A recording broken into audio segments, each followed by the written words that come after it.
Alrighty, welcome to Fire Breathing Kittens, an actual play podcast. Every episode microplot is a complete adventure with a beginning and an end that fits into the overarching macroplot of the whole season. Because they stand sturdily on their own, you can listen to these adventures in any order and can skip any you don't enjoy. Today we are playing using the extremely detailed mechanics of a game called Crash Pandas by Grant Howitt. It is all of our first times playing, so we might make some mistakes. If you enjoy the mechanics, you can find Crash Pandas at gshowitt.itch.io, spelled gshowitt.itch.io, and you can play for yourself. Normally, you guys might hear my voice as Rufus T. Carbuncle, but today I am the GM or game mechanic. And I have some friends coming along for the ride. So we're going to start that off. Speaking of our friends, we are joined by Graveyard. Hello. I am a 6 foot, 6 inches tall automaton. I am a brassy copper in color. I'm 50 years old. And all I've known since when I became awakened is work. I work as a night watchman. And I also moonlight with the fire-breathing kittens. And Ignatius Cogbright. Good evening. My name is Ignatius Cogbright, adventurer, raconteur, and inventor extraordinaire. I am a 2 foot 6 inch, 2 foot 8 inch with my shoes on gnome, dressed to the nines in a crisp suit with a beautiful cravat and matching vest. Green brocade, of course. I have joined Fire-Breathing Kittens to go out into the world and discover what inventions the world is hungering for that I might feed it with my great wit and ingenuity. Also joining us is Catherine Scott. Hey! I'm Catherine Scott, and I'm dressed like an HVAC repair technician. They say, what does the HVAC repair technician say to the upset customer? What? What? Nothing. They'll be fine. They just need some space to vent. Oh, boy. No. And I'm going to be using a character voice today. I'm trying to learn a new one. It's going great. All right. And we are also joined by Chico Barrett. Nice to meet y'all. I'm Chico Barrett. I'm a 3 foot 4 inch tall, 40 pound rabbit folk. Looking at me, I look like a desert cottontail. Got tan fur with white belly and chin, and got orange paws. And I'm wearing a cotton shirt, denim overalls, straw hat, and got a backpack filled with straw. Alrighty. So you guys all find yourselves in the guild hall in the evening. It's after dinner. It's kind of a nice, calm night. Maybe the insects are chirping outside. Nusi, the bartender, is at the bar. And you guys are in the tavern doing whatever it is you do. What are you guys doing right now? Ignatius would probably be sitting in the corner tinkering with something, trying to build a better mousetrap, if you will. Chico would be just sitting in a corner, probably on a chair, just minding his own business, just making himself some straw dolls or folding some origami, just doing something with his hands, just smiling away, just having a good time. Graveyard Shift is currently praying because Mother Creator and Father Creator taught me that a good boy says his prayers every night after dinner. And you don't see Catherine anywhere. I had a feeling that was coming. So you guys are, just chilling around. Maybe you all recognize each other in the tavern, but suddenly you guys are all alerted. A lot of those, I don't know why that was hard for me to say. Alerted to a loud, rumbling, growling noise outside of the guild hall, and it sounds like squealing and groaning and all this stuff, and there's a lot of commotion outside. Oh, shucks, that sounds pretty interesting. I want to take a look at that. You want to come out and join me? I may as well. It sounds like something interesting is happening outside. If anyone needs help, that's my function. You hear a rumbling from the ceiling, a snipping sound of metal, and from the ductwork, rolling out with a poof of dust, is Catherine. I thought that was possums. Did you fall? Yeah. How high up is the ductwork? I was gonna say roll alacrity. No, I'm just kidding. We'll get to that. So you guys go to the door and you open it up, and I think except maybe Ignatius, this is new to all of you guys in the terms of you see clockwork vehicles, wheeled vehicles stream past the guild hall. They're not like racing yet, because we're not to that point in the episode, but they are going past the thing, and there's like people running alongside and cheering, and it's kind of this like a procession of vehicles, and you see a couple of them, very weird, very like flames coming out, smoke, steam pouring off of them, gears turning, and so you guys see this go by. Good gravy, what's going on? I never seen a tractor on fire like that moving around. This has got to be breaking some form of laws and infringing on some kind of public safety. We need to get involved. Not unless somebody is paying us. I'll stand behind the big guy and do whatever he's doing. Yeah, I've always learned to just stand behind all them big guys, just like my uncle. Do I have two small people behind my shins right now? Not exactly behind your shins, but close enough that if you passed wind, it would knock me over. Can this mechanical man pass wind, or is it like, I don't even know? No, I don't even eat. Well, I mean, that's encouraging, I suppose. We should probably go and see what's the ruckus is about. So as you say that, Graveyard, you actually see from kind of where the cars or where these vehicles were coming from, you catch the eye of somebody wearing an outfit that you would probably recognize because they are wearing the outfit of the Niqamui town guard. And you see this lady rolling on a wheelchair, like a cool clockwork wheelchair, after the cars, and she is not having a good time. It doesn't seem like. She's got blonde hair in a braid. Her outfit is, a little mussed up, and she's working really hard on this wheelchair trying to catch up, and she sees you guys and she kind of comes over to you. Madam, do you need a hand? You seem to be struggling a little bit. I need your help. I need your help right now. My name is Inspector Bridget Hawk, and we need to catch the leader of the Rusty Gears, and he's in one of those cars right now. And y'all are the fire-breathing kittens, am I right? We sure are. I could pay you, and you could help me. Catherine, did you hear that? They can pay us. Excellent, I'm in. Helping people is payment enough, but funds to send back home to Creator Mother and Creator Father, that I can get behind as well. And I can get behind the big guy. And so, Graveyard, she looks at you and she says, Creator, are you Graveyard Shift? Why, yes.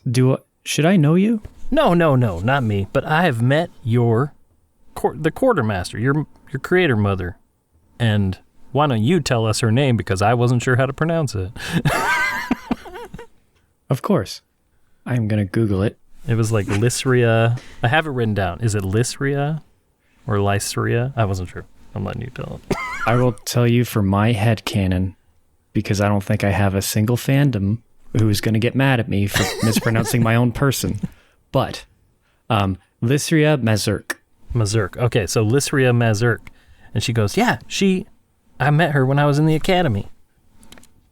Oh, I would have loved to meet a younger version of Creator Mother. Maybe she was mellow back then. No, not at all. She was intense, but that's okay. Whipped us into shape real good. Yes, I see Mother never changed. But that's besides the point. I need y'all's help because I need somebody to drive a cart. Well, I've never driven a car before, but I think I understand the basic mechanics. The only thing I've ever driven was a tractor, and didn't really do anything fast. Just going around and messing around the farm and looking to run over, just starting some fires and whatnot. Just having a good old time. And she says, "Well, it don't matter. All I need is y'all's help arresting that goblin jerk who's in one of those cars. I know he is." What was his name again? His name is Grizz Whistlefizz, and he killed my partner. Oh my goodness. And so she's going to kind of like assume you guys are into it. And she's just going to be like, "Come on." And she's going to start wheeling her cool wheelchair. We don't need to roll for it, but you guys just notice that this is like a cool wheelchair. It's got gears and stuff. It's like a bicycle. So she's not putting that much work into going pretty dang fast, and so it's set up pretty cool. Is it human powered? Yes, it is human powered. Okay. Well, I think that's really cool, and we have a dead cop.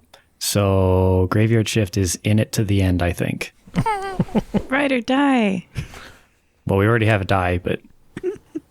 Okay, so she's going to start kind of wheeling you guys along, and she's going to be like, "Hey, I can get you to the mechanic, and he can help you guys get set up, but I need somebody to get in that race, because if you can get in the race and win, you can get close to Grizz Whistlefizz. He never leaves his car. And he..." Well, I suppose I can give it a shot. "Yeah, that's great. I just need y'all to come with me down to Bixby's, and we'll get you hooked up." Ignatius follows behind the inspector. You mentioned that you are willing to pay. How much are you willing to pay for this? Oh boy, and she kind of, as she's rolling along, she's like, "I could give you 200 gold and get out of jail free card." Because I like to make items that might come up in other people's campaigns. Well, that would certainly come in handy. I don't do like doing any crimes, but sometimes I might get falsely accused, like I was at the farm at one time with Uncle Jerry. He was like, I got accused for something I shouldn't have been accused for that I didn't do. So having a get out of jail free card would be great. Okay, so you guys, 200 gold and the get out of jail free card.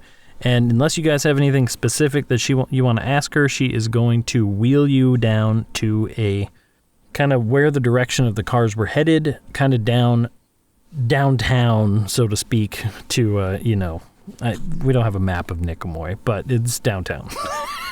and she's going to take you to this guy that she's referred to as Bixby.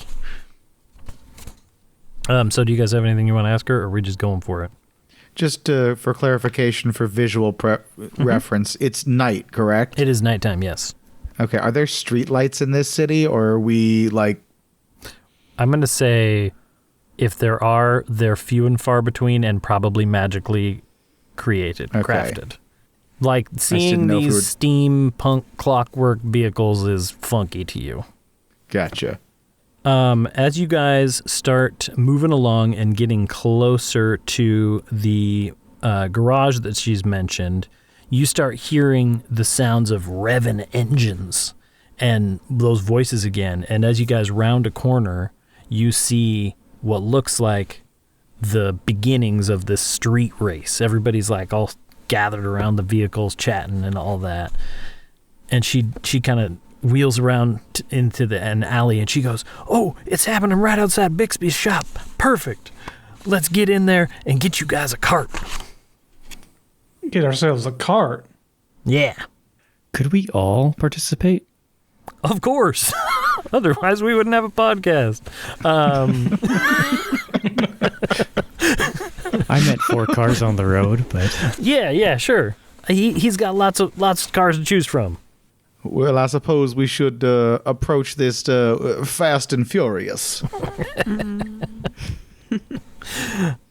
All right, so she leads you guys over to this garage, medieval garage, and it's like a barn. There's 2 big doors that are Ye old auto openable. shop. Yeah, exactly. And there's a little door on the side, and she leads you guys in. It's low lit, but inside you hear this like clanging and tinking of tools working and stuff like that. You hear steam engines going, and you hear gears moving. And as she wheels in, and she's like, Bixby, it's me. You awake?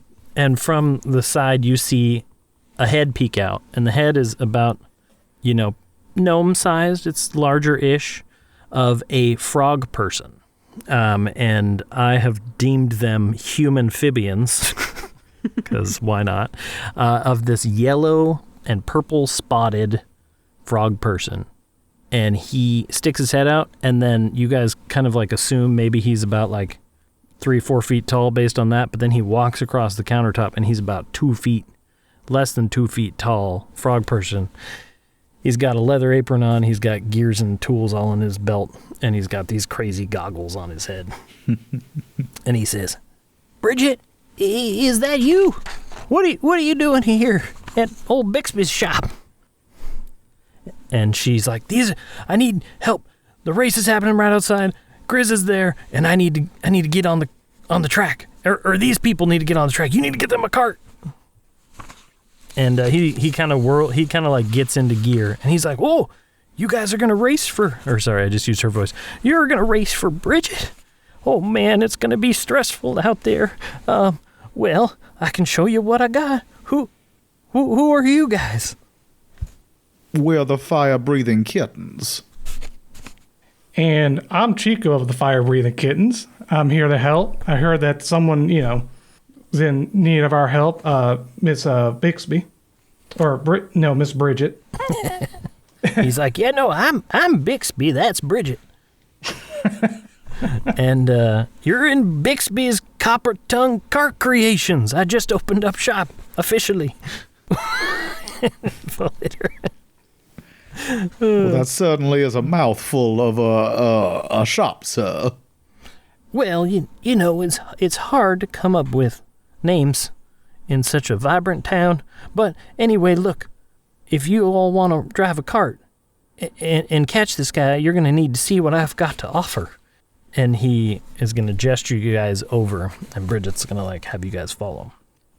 Anything you guys want to do in the meantime? This shop is full of stuff. There are tools, there are lamps, there are lights, there are gears and pieces of stuff. There's wheels and everything. And so you guys are kind of able to roam around and kind of look at stuff and pick stuff up. And so this is me saying you guys got these items already on your Crash Pandas character sheet. So why doesn't everybody go around and tell us what silly item you grab from Bixby's shop? Well, I'd see a straw brew and be like, well, I need to get some more straw for my backpack here. I'm running low on all that stuff I'm crafting. So I'd pick up a broom first thing. And I'd also look around and see they got some spare tire with like a patch on and be like, that looks pretty interesting. I might do something with that. Do something with making Scarecrow, what do you call it? Like composition. Like I like making Scarecrow art, like doing different, like, just combinations of scarecrows together, put them all over the place. So I'll grab that and maybe add that to my collection somewhere. Ignatius sees a locker with a flame decal above it, and his curiosity gets the best of him. And he opens it up, and inside is a jet engine that seems like he could get a couple of shots out of before it has to cool down. And it's very small, ironically, and he kind of tucks that in his back pocket. Despite having the single-minded objective of bringing this murderer to justice, Graveyard Shift does see a spare tire in the shop, understanding that we're probably going to be driving, that he picks it up to bring over to ask for permission later to use. And on the inside of the tube, there is a dog mask that he didn't notice to begin with. The breed of dog would be a Belgian Malinois, because that's a police dog. There you go. I was going to have to look that up. Sort of German Shepherdy.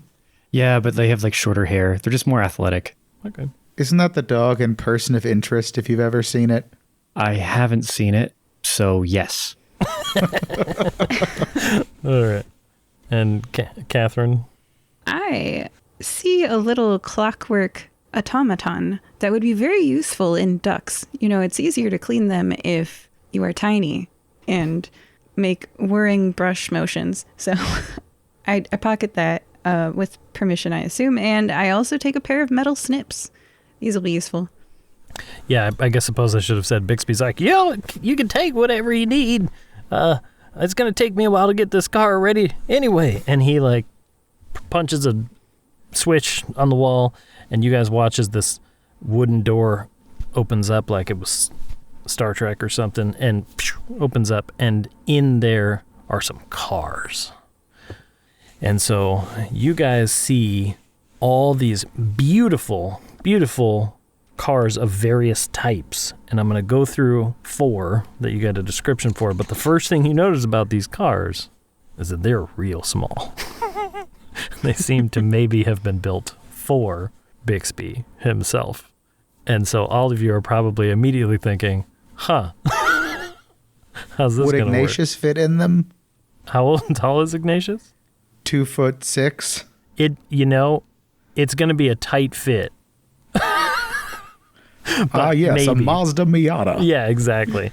And so he goes over and he starts revealing these 4 cars to you. And now the point of this part of the episode is you guys are going to get to pick one, and we're going to go from there. So I have small descriptions for all the cars, and you guys are going to need to think about this. So the first one he shows you is called the Grumbler. And so he's got little plaques and descriptions under each car.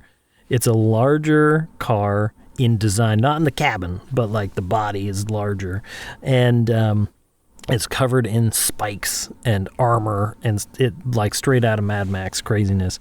It seems to be that most of that stuff is kind of decorative, though. It does not seem aerodynamic at all. And there is a large bronze monster, like Minotaur head on the front that seems to be designed for like ramming things. And it's basically just like rusty bronze metal. The second cart that you see is called the Decapa cart. It's a convertible. There's no top. And so there's a lot of freedom of movement. But, maybe it'd be more susceptible to things happening to you if you were, say, in a dangerous race. And the Decapa cart is covered in dark red splatters that look an awful lot like blood, but you can tell it's like a design choice. And there are spikes on the wheels. A third one is called Brass Tacks. It's a full brass cart that is... what's up? I'm sorry, real quick about when you said spikes on the wheels. Are you talking about spikes like facing outwards, or are you talking about spikes? Okay. Yeah. Brass Tacks is just a really nice all brass car that looks like a luxury model car, and it looks heavy, and it's real nice. That's it. And then the last one is called Trickamui, and and it's a bright green that name. car that looks like a rally car. It's got like a roll cage and big wheels, and it appears to be designed in such a way that if it were to roll over, it would kind of roll itself back onto its wheels, like a cylindrical like an RC shape. car. Yeah, exactly. and it looks the most like maneuverable of all. So he starts showing you guys these. You can do whatever you want. What was the name of the luxury car, guys? The Brass Tacks. The Brass Tacks. That's a good, like TAX. Yeah. That's amazing. I love these names. The Trickamui is my favorite thus far, though. But yeah, so the luxury car is just pretty looking. Yep. Got it.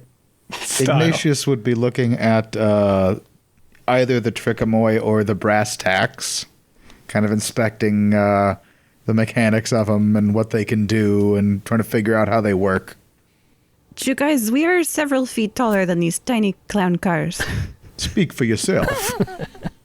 And Bixby's like, well, I mean, yeah, that's okay. Well, if Bridget didn't tell you that part, that is part of the issue, I suppose. You didn't tell me that this was going to happen. I wasn't prepared. I could have built a larger cart, but this is what I have in stock right now.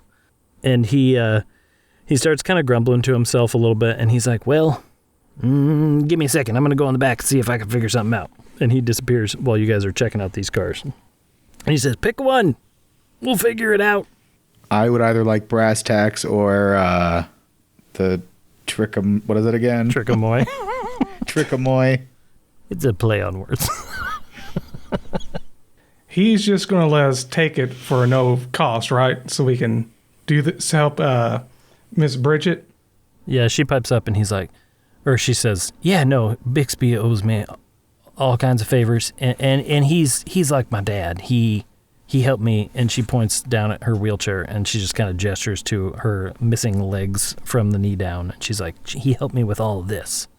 But he knows why I want to find Grizz and bring him to justice. So he'll help. Yeah. But you probably won't be able to keep it. You probably got to bring it back. Yep, Chico nods and goes back to looking through all the cars. So looking at the brass tacks and the Trickamui. I'd say the Trickamui between the two because that's got more utility. Did it have any drawbacks? I mean, yeah, it just didn't.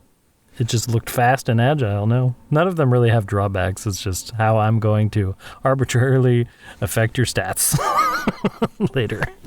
Then I'm going to take this here beautiful brass one. It looks very comfortable and roomy. Graveyard Shift being quite amicable and not entirely sold on the idea of how he's going to fit in there. Roller skates might be better for him. So he's going to sit back and wait to see what the heck Bixby has in mind. Well, if you're so large and he's got two of the same kind of car that's just small enough, you could use them like roller skates. That might be the plan. I'm picturing someone standing on those toddler cars, those toddler Jeeps. Totally. Like 1 foot in each toddler Jeep. And Bridget kind of looks at you guys and she's like, don't worry, he's full of surprises. He'll come up with something. And at about that time, you guys hear outside some revving up from these cars that are down the street. And Bridget's like, oh, crap, we got to hurry up. We got to get in that race now. And she's like, Bixby. And he's like, hold on. And so he comes out and he is wheeling this cart. And it's just like this crazy, like a overhead projector. Do you know what I'm talking about? Mm-hmm. And so it's like this cart with a box on it and an arm, and then there's this spotlight looking thing on top, and it's got this big blue lens in it. And he goes, I got an idea, but I'm not 100% on if it'll work. But I could get you all into one of these cars if you were my size, if you were like me, if you were a human amphibian. A little frog person. And this is my frog ray. What do you think? What does it do? What does it do? It turns you into a frog. And then you could operate the cars. All right. How does it work? Do you have time? I keep mixing their voices up. Do you have time for me to explain astrophysicist type level explanations, or do you need to get into a cart right now and help Bridget? Wait a minute, you're both a mechanic and an astrophysicist? Sure. Wow. He says confidently. You've got quite the resume there. That's amazing. Yeah, well, it takes a lot up here to build this kind of stuff. And he points at all the cars and everything. Wow. Graveyard Shift has walked in front of it and is waiting to be given the way that he can go and catch this goblin guy. Catherine is so excited to be a frog. I've been many things, but never a frog. I'm standing there too. Ignatius figures, certainly, why not? And steps in front of it. All right.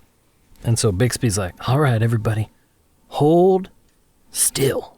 And he starts whirring up this machine, and you see the light kind of flick on, turn on, and start shining and shining and shining brighter at you.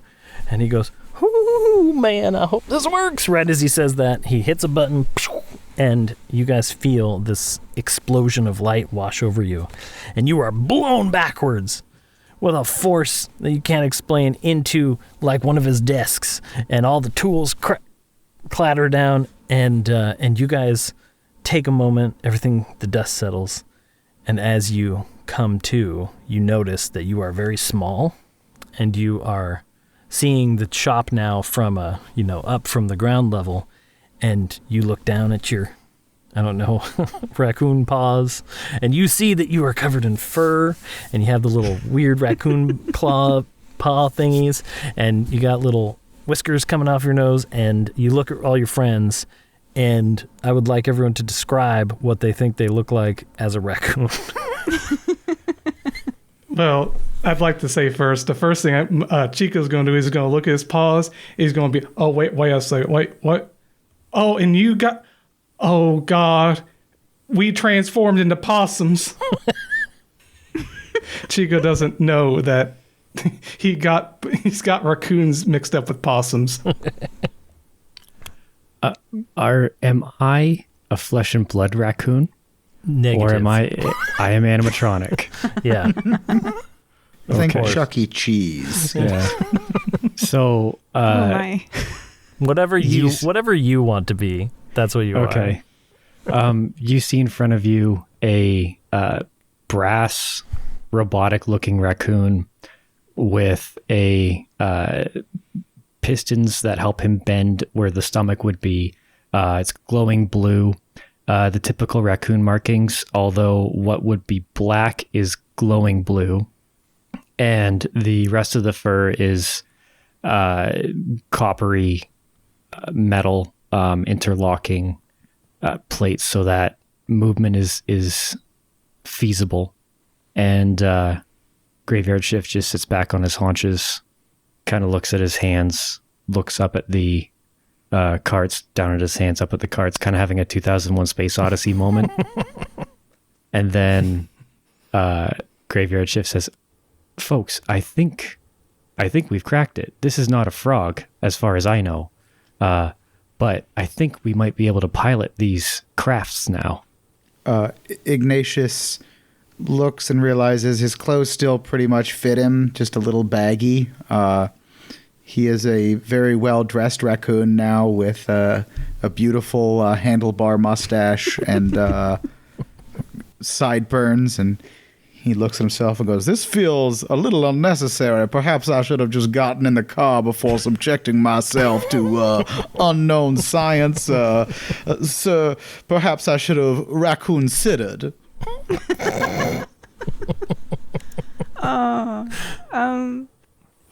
Yeah, Chico is going to look. He still has on his carton shirt doesn't fit anymore, so he just stuffs that back in his backpack, and he still got his overalls still fit, but he looks at his hat and it's too big. It accommodates for his ears, so he just goes, "Oh, give me a second," and he just reaches in his backpack and gets some straw and crafts a real quick little tiny straw hat, puts on his little raccoon head. Catherine looks like a raccoon. Nice. Yeah. So descriptive. And Bixby comes over and he freaks out and he's like, and his little eyes do that weird frog thing. And he looks at you and he goes, "Oh man, I'm so sorry. The raccoons must have gotten into my shop again, and they must have tampered with my devices. Are you guys okay?" And What's a raccoon? what? And he just kind of gestures at all four of you. I'm not a raccoon. I'm a possum. They're possums. Wait, what are you? And I look at Graveyard Shift, his mechanical raccoon. I'm like, wait, what? What is my purpose? Well, in this form, sir, I believe your purpose is to eat garbage. He looks at his paws again, and he goes, "Oh my God."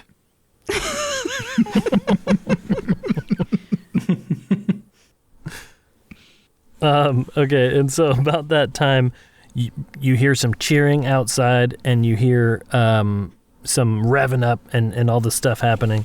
And Bridget comes over, she wheels over to you guys, and she's like, "Look, I'm sorry, this got all messed up, but as far as I'm concerned, y'all can drive a cart now, but you're going to have to work together to do it. And because you're too small to operate the car individually. You're going to have to work as a team in one car. So y'all need to pick, and you need to get outside right now and get in that kart race. And get. So you're saying we need to raccoon bind our skills to do this race? That's exactly what I'm saying. That guy gets it. And she kind of like ushers you guys all over. She's like, pick a cart, quick, we got to get out there.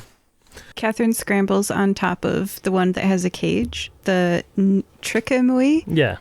And she's got her raccoon fingers, which are too flexible. She's like, I like this body. And she's clutching onto the cage on top of the car. Okay. So are you guys deciding on that one? What do you guys think? I think we are going to come to a vote. I vote the Trickamui as well. Yeah, probably the most agile would be the best. Strategically speaking, it makes the most sense. All right. So. And plus, she does make a beautiful hood ornament on the top of the car. And game mechanic, could you describe the Trickamui one more time? Sure can. It is a bright green car covered in gears and steampunky stuff. There's like, probably in the back, there's those like, you know, on like old work machines, they'd have those like whistles that they would honk when it was time to break from work, and they had the little flappy doos on top. You guys know what I'm talking about? And they make that like whoop whoop noise. There's probably 2 of those in the back. And then it has a kind of like a roll cage type thing over the top, and it's sort of domey in shape, and it has big off-road looking tires, and it looks like it could handle rolling around a little bit, kind of like a rally car, just to give you guys kind of a weird looking rally car. Thank you. Mm-hmm. Awesome. And Bixby's like, I'm so sorry. You guys help Bridget out, and in the meantime, I'll figure out how to get you back to not raccoons. I'm totally cool with staying a raccoon. All right. Nobody suspects the raccoon. It's true. And so he tosses you guys the keys, because there's keys for reasons, and you guys climb in except for Catherine. Catherine's on top. Yeah. Ready to rock outside. And I'll say, I do believe that a roll cage is to keep you safe inside of the vehicle. And yeah. I've learned it's best not to argue with Miss Catherine. Not that I've met Miss Catherine before, but she gives off a vibe of someone I used to know.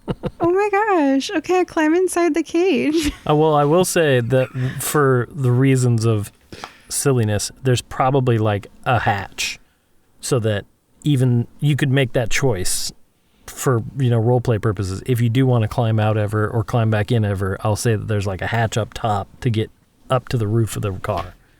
My raccoon hand opens the sunroof, climbs inside, and closes it behind me. So, I don't know why I didn't think this car would have a sunroof. That's much smarter. Oh, man. Okay, so Bridget throws open the double doors, and she wheels you guys outside. And outside, you are assaulted by the smells of fumes and smoke, and you hear the loud roaring of engines, and right outside the street, conveniently, is the beginning of this race. And you guys see that there are 4 cars lined up, and it looks like there's a crowd of people around. And as you guys burst open the door, you get like the crowd all look, and they're all like oohing and aahing over the sudden appearance of this car. And so you guys need to make your way over there, and we're not going to do race mechanics yet because we're going to save it, but basically the idea behind driving this car is that you guys are all working together to do it. Whether you're all taking a turn on the steering wheel or the gas or the brakes or doing something else, we'll go over the rules in a second, but just keep that in mind as you are operating this vehicle, and you can do other stuff too. But anyway, you guys open it up. Bridget rolls up to the window and she's like, look, get to the finish line, find out if Grizz is there, and then I'll meet you guys at the finish line. I'll figure out where it is, and we'll arrest him. We're going to catch him in the act, because this street racing stuff is illegal, but he also runs a crime syndicate called the Rusty Gears. And I know they're using this race to do other nefarious stuff. So, if we can catch him in the act, we can get him. I whisper to her, "How much would you pay for us to kill him?" She looks you dead in the raccoon eyes. What do raccoon eyes look? Are they just like black? I don't know. Anyway. They reflect light weirdly, like there's glowing green behind them. Okay, she can't quite figure out which eye to look at. But she's like, I would pay you an extra 50 gold if you let me do it. I nod my raccoon head, my whiskers bouncing up and down. She just says that to Catherine, though, no one else. She was making sure Graveyard wasn't listening. And so you guys see, as you approach, you see 4 cars. There is a massive gold one, siege engine style card with a rocket strapped to the back. It's called the Brick of Gold. You have a purple cart that looks like it's just a half circle. You can't even see the wheels. It looks like one of those silly robot fight. Remember that robot fight show? And some people would just make weird dome-shaped things. I forget what it's called. That one's called the Armadillo. You got just a straight-up Oregon Trail style wooden wagon. You can't. It's just got a cart. It's just a wagon with no horses, and canvas top called the Dragon Wagon. And then you've got a chrome sports roadster looking thing called the Burnout. Just so you guys can visualize it, and I'll keep talking about these cars as we go, but they make room for you in the lineup, and there is just sort of hushed whispers about who are these newcomers and all that. Is there anything you guys want to do? Yes, I was wanting to know, do we know whose vehicle is the one that belongs to Grizz Whistlefizz? She does not know specifically. She did not tell you. She just knows that he runs these races and he often races himself. Mm-hmm. Perhaps we should get a description of Mr. Whistlefizz, so if we spot him, we know which goblin he is. Or perhaps we should have gotten one, I should say. I mean, yeah, we could go back. We can rewind five minutes if you want to say that you asked that. Yeah, that's fine. So she tells you that Grizz Whistlefizz is a kind of like a burnt orange skinned goblin. Super ridiculous pointy ears, like 1.5 feet back off the back of his head. And he is just covered in piercings all along his ears, all the way down, piercings of hoops and pins and all sorts of stuff. And otherwise, he just has kind of a silly goblin grin with a gold tooth. Do we see any giant ears sticking out of any of the vehicles around us? You cannot currently see the drivers of any of the vehicles. Is that because the windows are tinted, or? Yeah, it kind of seems like that. Illegally dark. Yeah, this is an illegal situation. They're all dark. So you get the feeling that you're going to have to figure that out on the road. Okay, anything else you guys would like to know, do, or otherwise? Do we have a name for our vehicle? What was it again? Oh, Trickamui. The Trickamui. Yeah. That's right. Now, do we have windows? Sure. Okay. Well, I mean, if they're going to throw stuff on the track Mario Kart style. I don't know. Right? I said it was like a rally car and had a roll cage. I'm going to say it doesn't have like a glass window. It has like that mesh kind of like protective screen up front, and it's not glass. Okay. On your car. Alrighty. So like liquids are going to get on us, but bigger things won't. That's the theory. Okay. Just so I know what I should be scared of.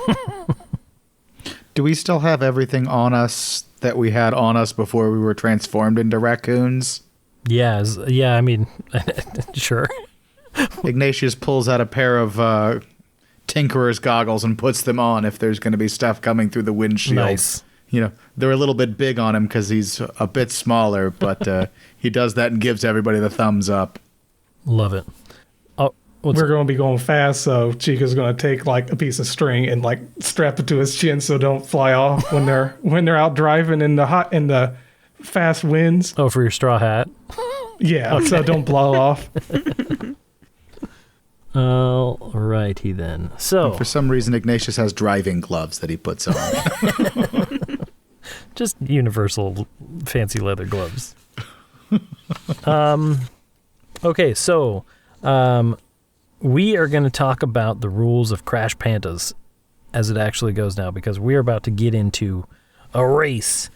And so, like I said before, some of these rules are a little bit light, and I think that's the point. It's kind of funny. So, we have our 4 raccoon racers. You guys are all driving one car, and you have 4 stats. You have alacrity, which is moving quickly, leaping, climbing, swimming, etc. You have chutzpah, carrying off schemes, ruses, lies, disguises. You have ferociousness, which is scratch, bite, and maim. And you have rotundity, which is remain steadfast in adversity, thanks to your roundness. So, however you guys want to use those, think of that. And I'll call it out sometimes too, but like if you want to go out that hatch and jump in the air and do something crazy, like we'll roll an alacrity check or something like that. And so we'll kind of play around with that as we can. Each round, you guys are going to roll, or you guys are going to pick a number on a D6 without conferring, and we're going to all reveal them at the same time. And then 1 through 6, we are going to do those actions, whatever they are. We'll play them out. If you all decide to turn left, you're going to spin the car around. If you all say go fast, you're going to go super fast. And the other cars are going to be doing stuff at the same time. And then at the end of each round... And it says actions are carried out in order from lowest 1 to highest 6. Yeah. And then at the end of the round, based on your speed, I just rolled a dice based on how fast you guys are going. And then that will give you it will give you successes or cool points or whatever you want to call them. Basically, you guys can spend successes to do cool stuff. And that's the explanation you get. It's like, what does it say? It says like running people off the road. I forget. It was in the rules I'm looking right now. But anyway. Oh yeah, streak of head arrivals, run chumps off the road, do cool tricks like jumps and skids, or find or create a better route. So I'll let you guys decide what you want to do with your built-up cool points. What else? Is that cool point pool shared? It is or shared. Is it? Well, like, okay. You have a pool that you can all decide how many cool points you want to use to do X thing. Let's assign Okey-doke. one person to be in charge of keeping track of cool That would points be cool. then, so we don't have a bunch of people. Who wants to be the... I can do that if we want. There you go. If you Yeah, would. okay.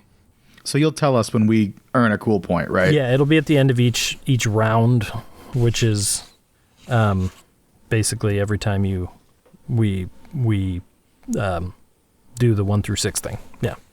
Okay. And then the main thing being no conferring, because that's hilarious. And I'm going to try to visually describe via audio this race to you guys. And hopefully it makes sense. Otherwise, it's going to be nonsensical. If I can just say something real quick. Oh, yeah. I was kind of trying to figure out how to do that, like showing the dice without conferring. What I'm going to plan on doing is like holding up like this, figuring out which number I want to go with, have it in front of me, and then we all reveal it like that. I don't know if everyone else wants to do it like that. That's fine, but we've noticed that sometimes it's hard to see what people say, so we'll just reveal, and then you can just say your number too, and we'll just go through it there, because the camera doesn't always pick it up. Yeah, I roll virtual dice just because real dice make noise, and I don't want to edit that out. And you don't technically have to roll. You can choose what you want to do. And the 1 through 6 options are, number 1, brake, which lowers your speed by 1. Number 2, turn left about 30 degrees. Number 3, turn right about 30 degrees. Number 4, use an item. That's it. Doesn't say how, you decide. Number 5 is accelerate, which increases your speed by 1. And number 6 is an action. Again, doesn't say what that action is. It can be whatever you guys want to do. And we'll just roll accordingly. If it involves your backstory or anything like that, or like or the story here with Grizz, Whistle Fizz, you get to add dice to it and stuff like that. Does that make sense with everybody? Am I explaining it okay? Yep. Mm-hmm. Okay. Any other questions before we start racing?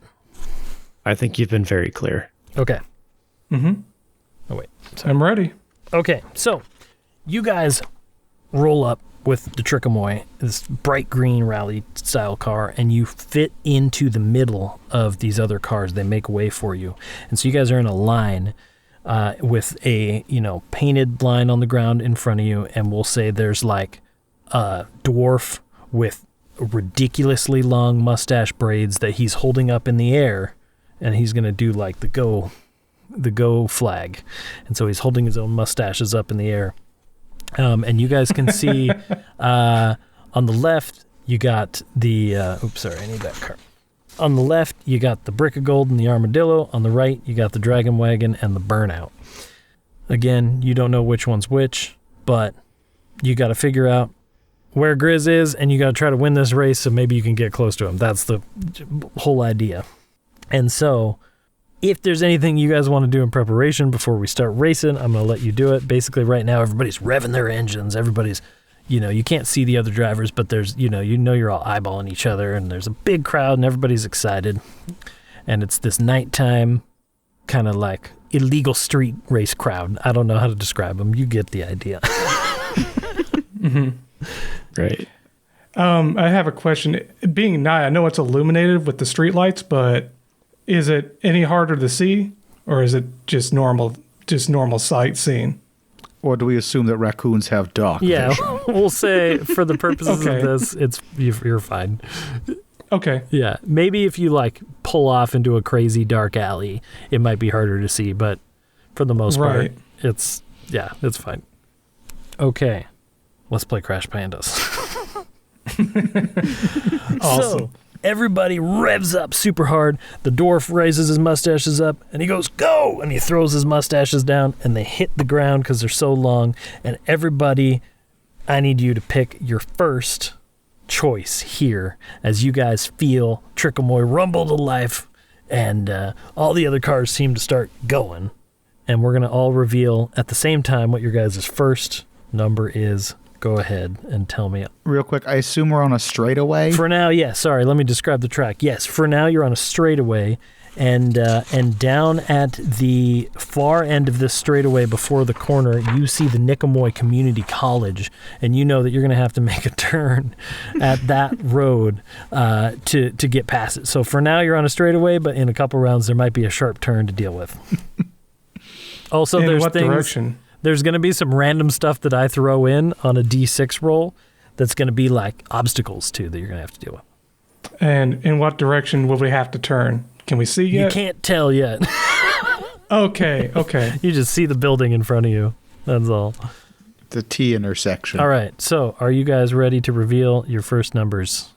Yeah, we'll do a 3, 2, 1 countdown. Okay. When do you do it?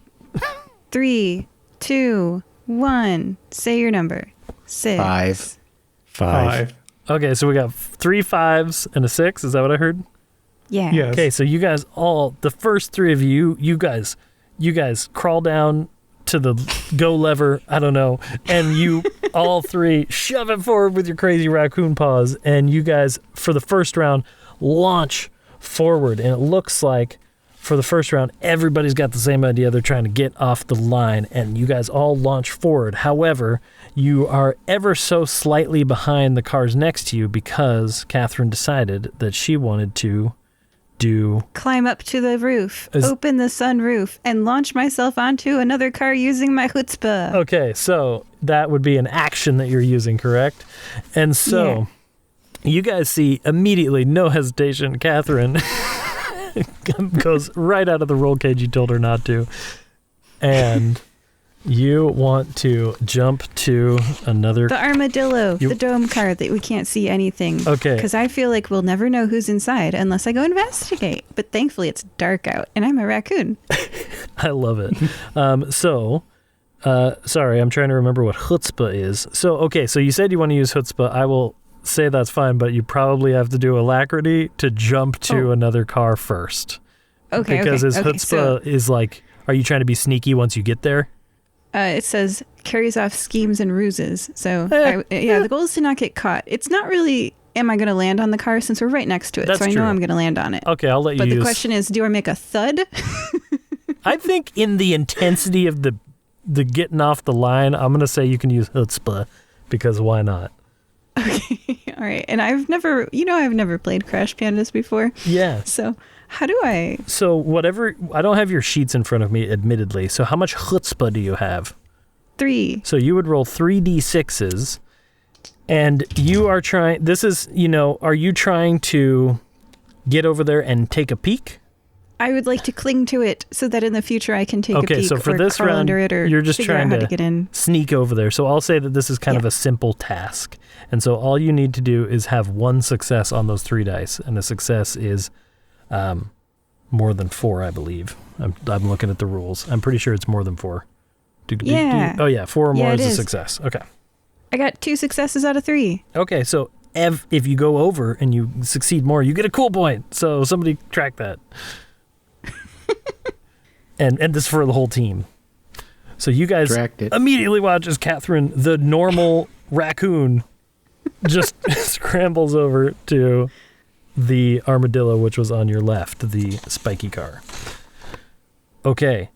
That resolves... Perhaps she went over there to reconnoiter their defenses. Just give me episode titles. I'd like to prepare a reaction if that's possible. If in Mario Kart, sometimes people drop items, right? Yeah. If this car opens its door or rolls down a window or makes an ejection port of some kind to do an item, I want to peek inside. Okay. And I'm looking for goblins. Okay.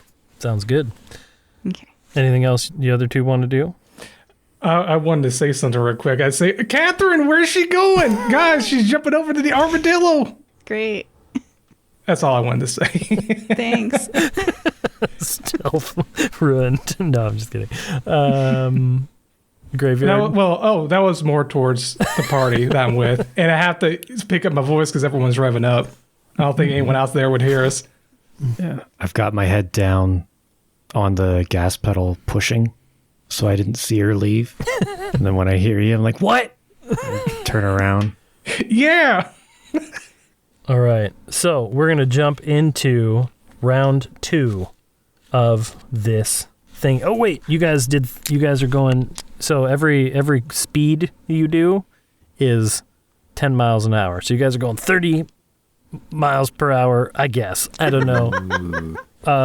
You know, I'm not sure how to make this fantasy oriented exactly, but you know what? It's fine. And so I'm rolling based on your speed. You guys didn't take any damage, and you gained 1 other cool point or success point or whatever they're called. So now we're going to jump into round 2. You guys have 2 cool points. You can, again, use any of those options that you want. Why don't you guys all figure it out? Because all the other cars on both sides of you, one of them has Catherine on it, are ever so slightly ahead of you guys. It seemed like they dedicated everything to speed on that round. Can I ask the game master a question real quick, or game mechanic a question? So let's see, the dragon wagon. It's like one of those like one of those Oregon Trail wagons, but no horses. So, no horses, but it's got like a soft canvas top. Oh yeah. I vote we use our what would you call it? Cool tricks and jumps to jump on top of it because it's a soft landing. We could fit on it. I'm pretty sure. Couldn't we do that? Wait, do you mean you as a person, a raccoon? No, the car. I don't think that would be beneficial because then their car would be carrying both our weight and their weight, and then we'd just be in a heavier situation. Let's slow one car down. Well, and then why don't we just again. race ahead of our rivals instead of slowing one rival down? Streak ahead of the rivals. I like it.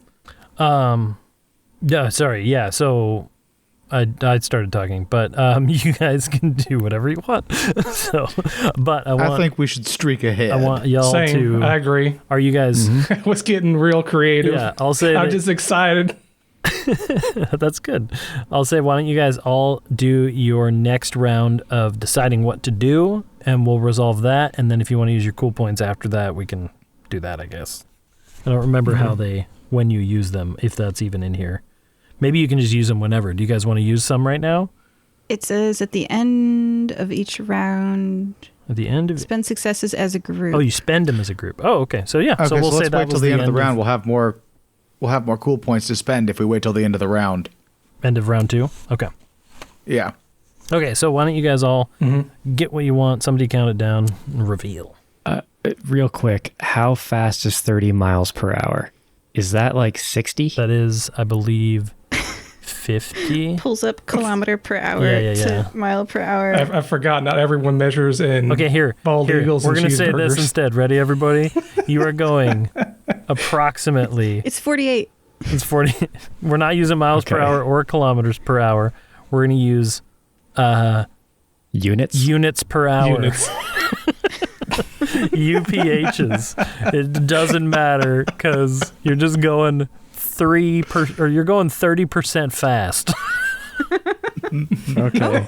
Okay. Yeah. It's out of 100. Yeah. Perfect. Yeah, it's like Fahrenheit is better than Celsius, and I will stick by that forever because it's out of 100%. Yeah. We're going to say once you get up to 100, you don't have to keep accelerating. You guys can do more other stuff. But when you go into corners and stuff, like, you're going to have to think about that. Okay. We're not nearing a corner at all, are we? No, not yet. Okay. I know what I'm going to vote for. Okay. Are you guys ready to reveal?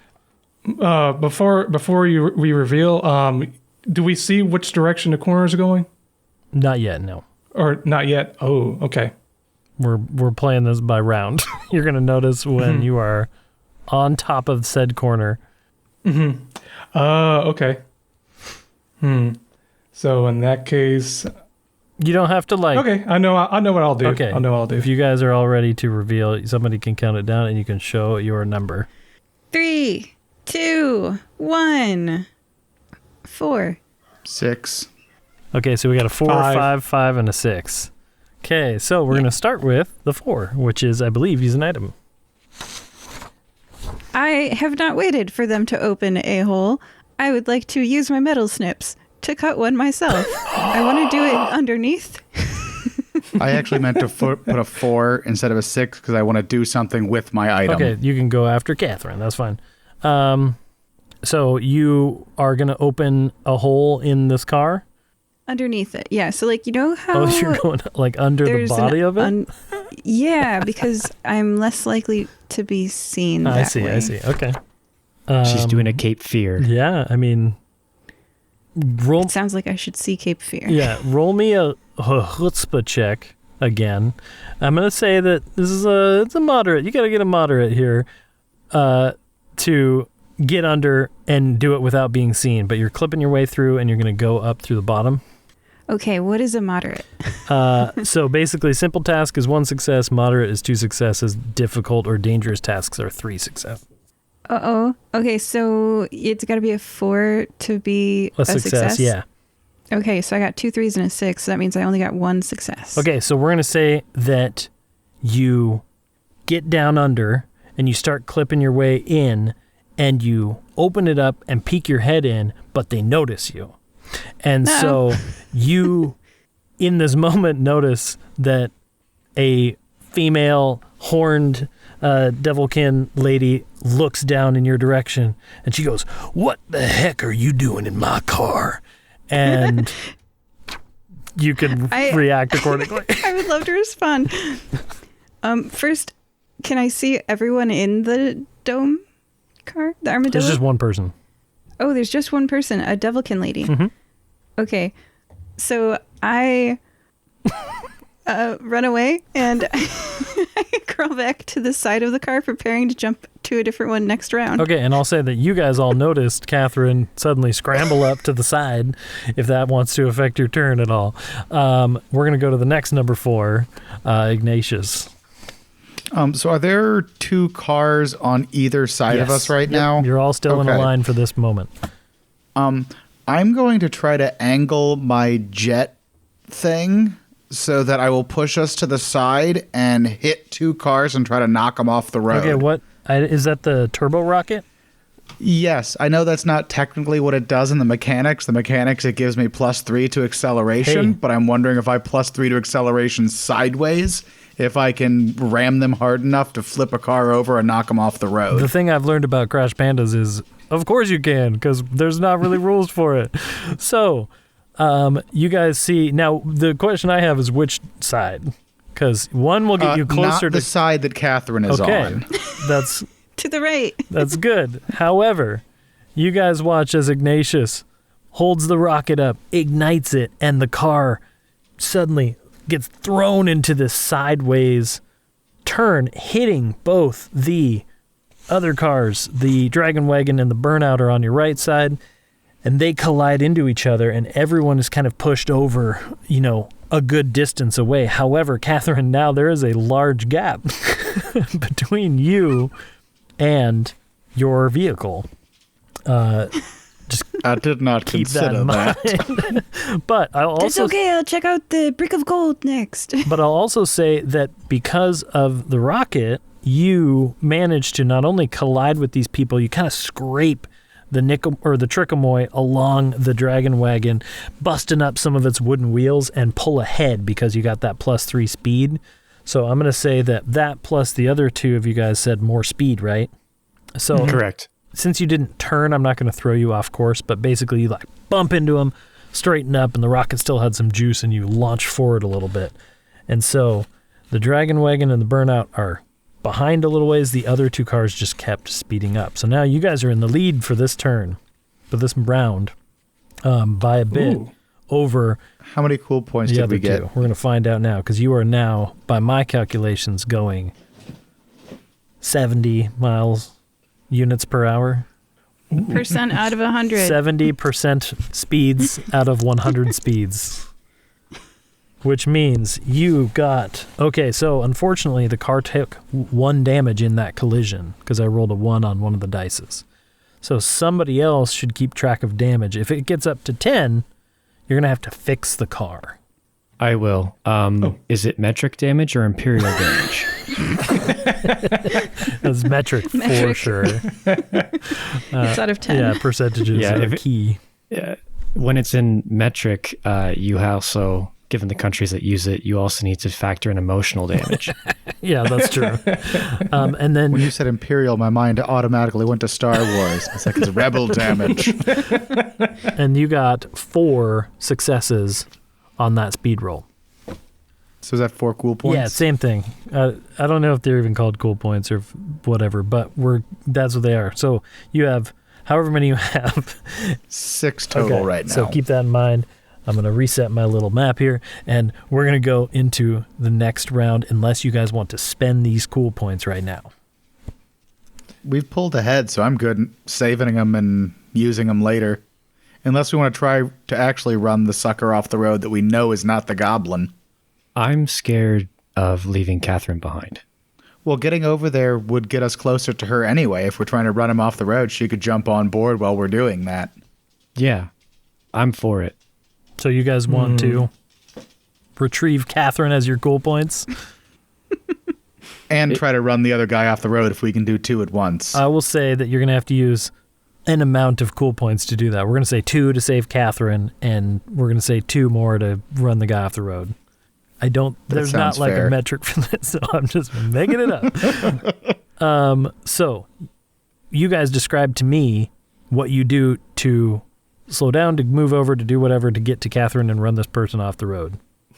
Well, I figured out how I'm going to run the person off the road. I'm just going to take up my broom and I'm just going to whack at him. Like, get out of here. Go. Oh, this is the saddest BattleBots ever. So the dome car is a BattleBot car. Oh, yeah.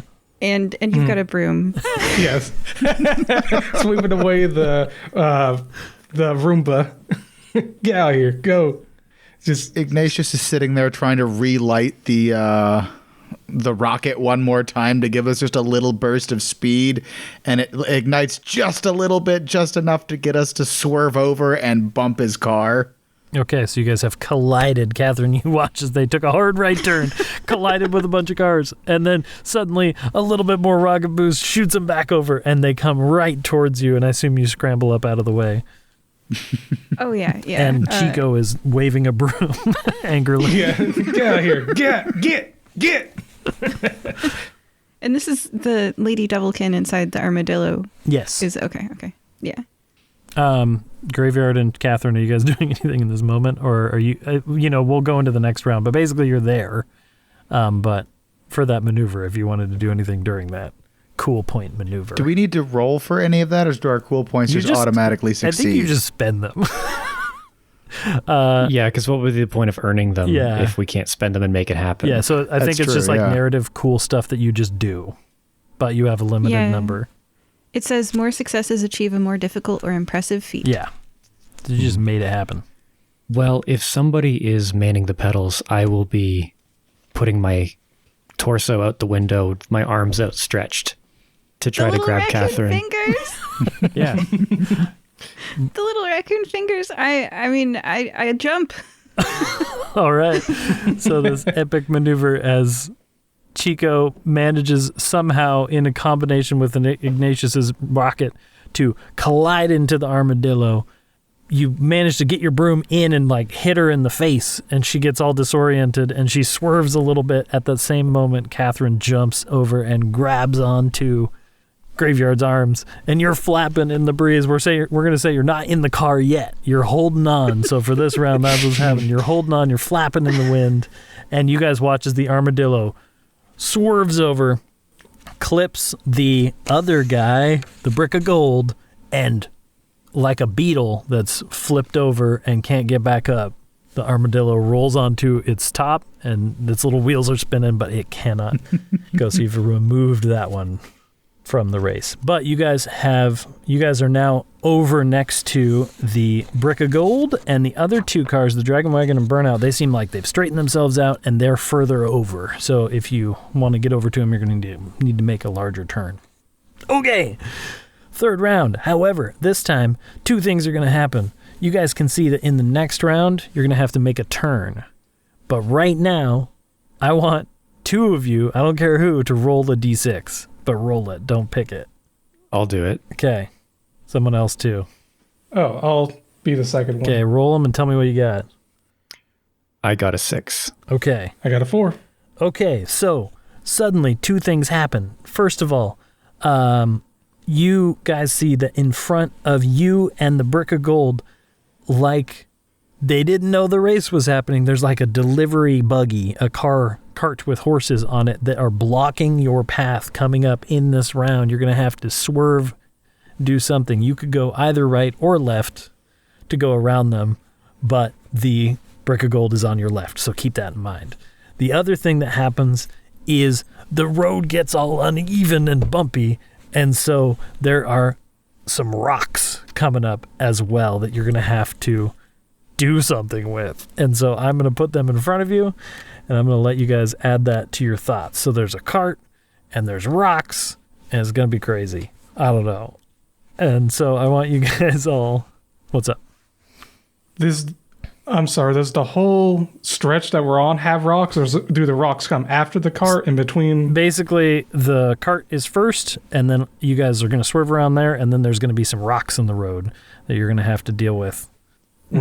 Is the cart coming from the side that the brick of gold is on, or the side the... Okay. It like backed into the way, like beep, beep, beep, into the road, Gotcha. and you're going to have to swerve around, which presumably the brick of gold is going to come towards you to do the same thing. And those rocks, are they like gravel, or are we talking like boulders or something in the middle? Probably something in the middle. You guys, okay. You guys did pick the car that has the bigger wheels, and so we could kind of just roll over it. Yeah. So that's something to think about when you use your cool points or actions or whatever. So, are you guys ready to do round 3? I can imagine us just hitting the speed and just like going straight up like a ramp. Since we got that, I think that'd be fun to ramp off of the cart. I say we should do that. Oh, the cart? Oh. Yeah, use our cool points, ramp off the cart, get over the boulders, and land on the other side. That's perfect. We got 2 cool points left. What about the other two? Are you guys ready to submit your thingies? I was born ready. All right. Okay, so we're going to say that you guys have the idea that you're going to ramp over this using, you have what, 2 more cool points?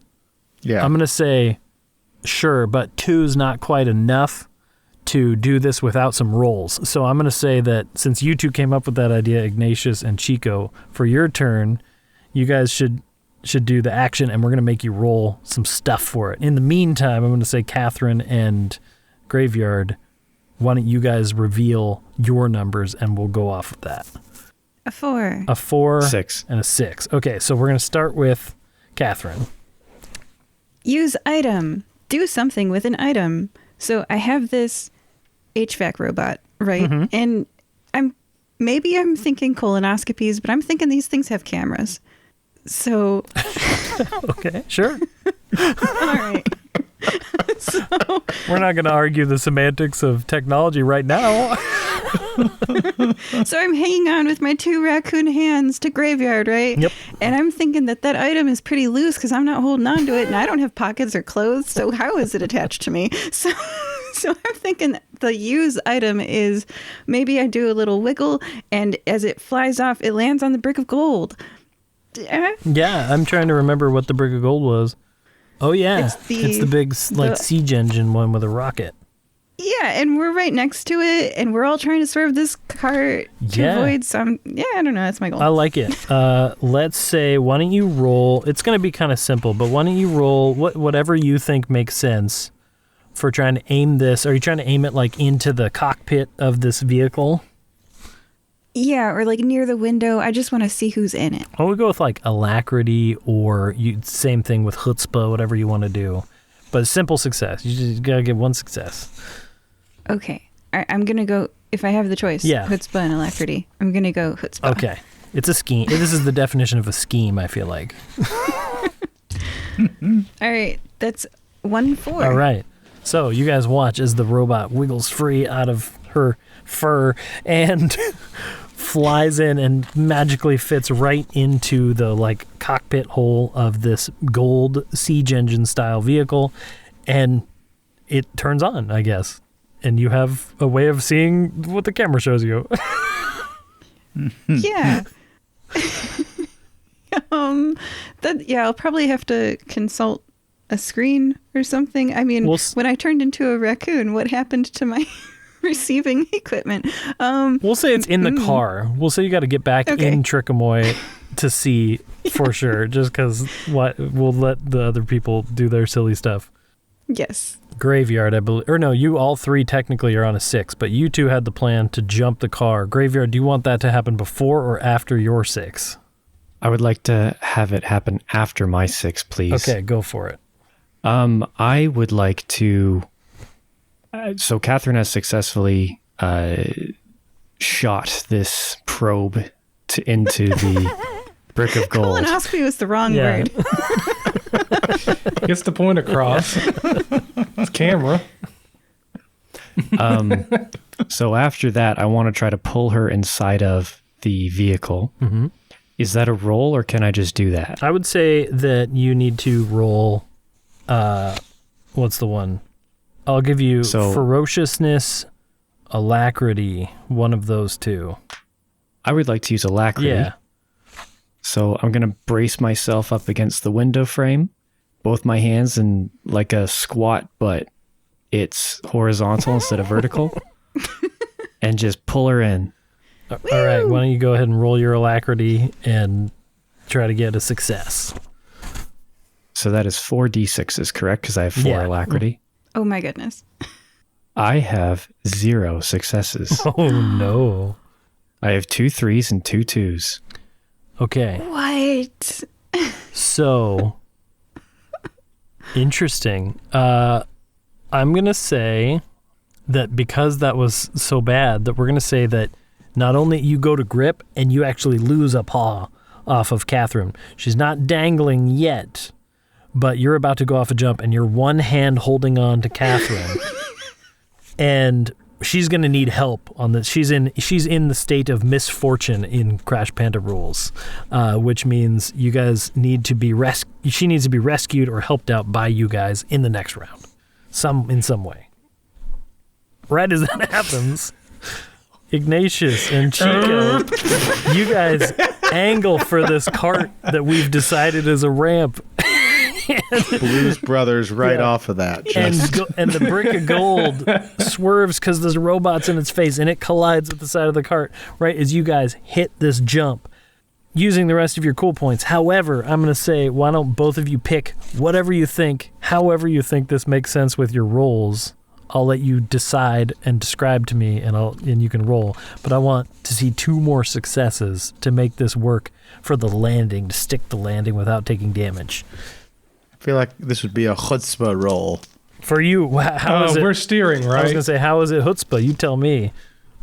This is a scheme. I'm trying to figure out how to ramp off of a cart. I'll take it.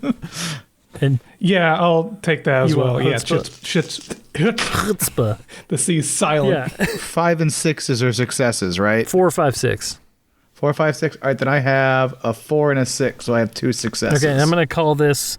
Oh, you have 2 already. Okay, cool. Yeah. And I have 1. It was a 4. Perfect. So you guys have 1. So we're very successful. With 3 successes, could we bounce it so we get Catherine back in the car? With your, I was going to say, if you want to expend that 1 earned cool point that you just got, you'd be I back think that would down be to a very 0. cool thing to happen. You guys, I'm going to say you like hit the ramp in such a way that you roll ever so slightly. And Catherine, you like lift up in the air.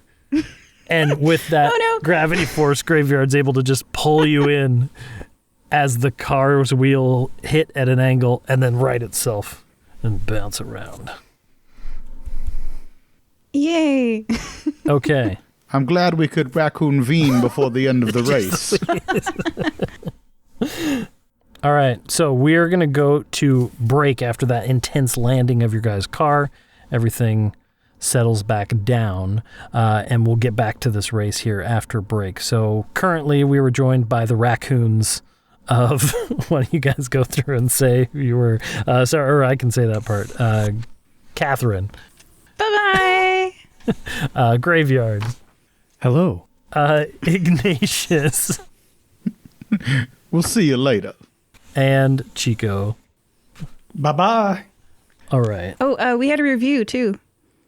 Yeah, we do have a review. Putting the Pal in Paladin says, "This is an incredible TTRPG podcast. It's funny and has a good story. I would absolutely recommend it. Thank you, Putting the Pal in Paladin, and fantastic pun." Perfect. All right. We'll be back for more racing in a moment.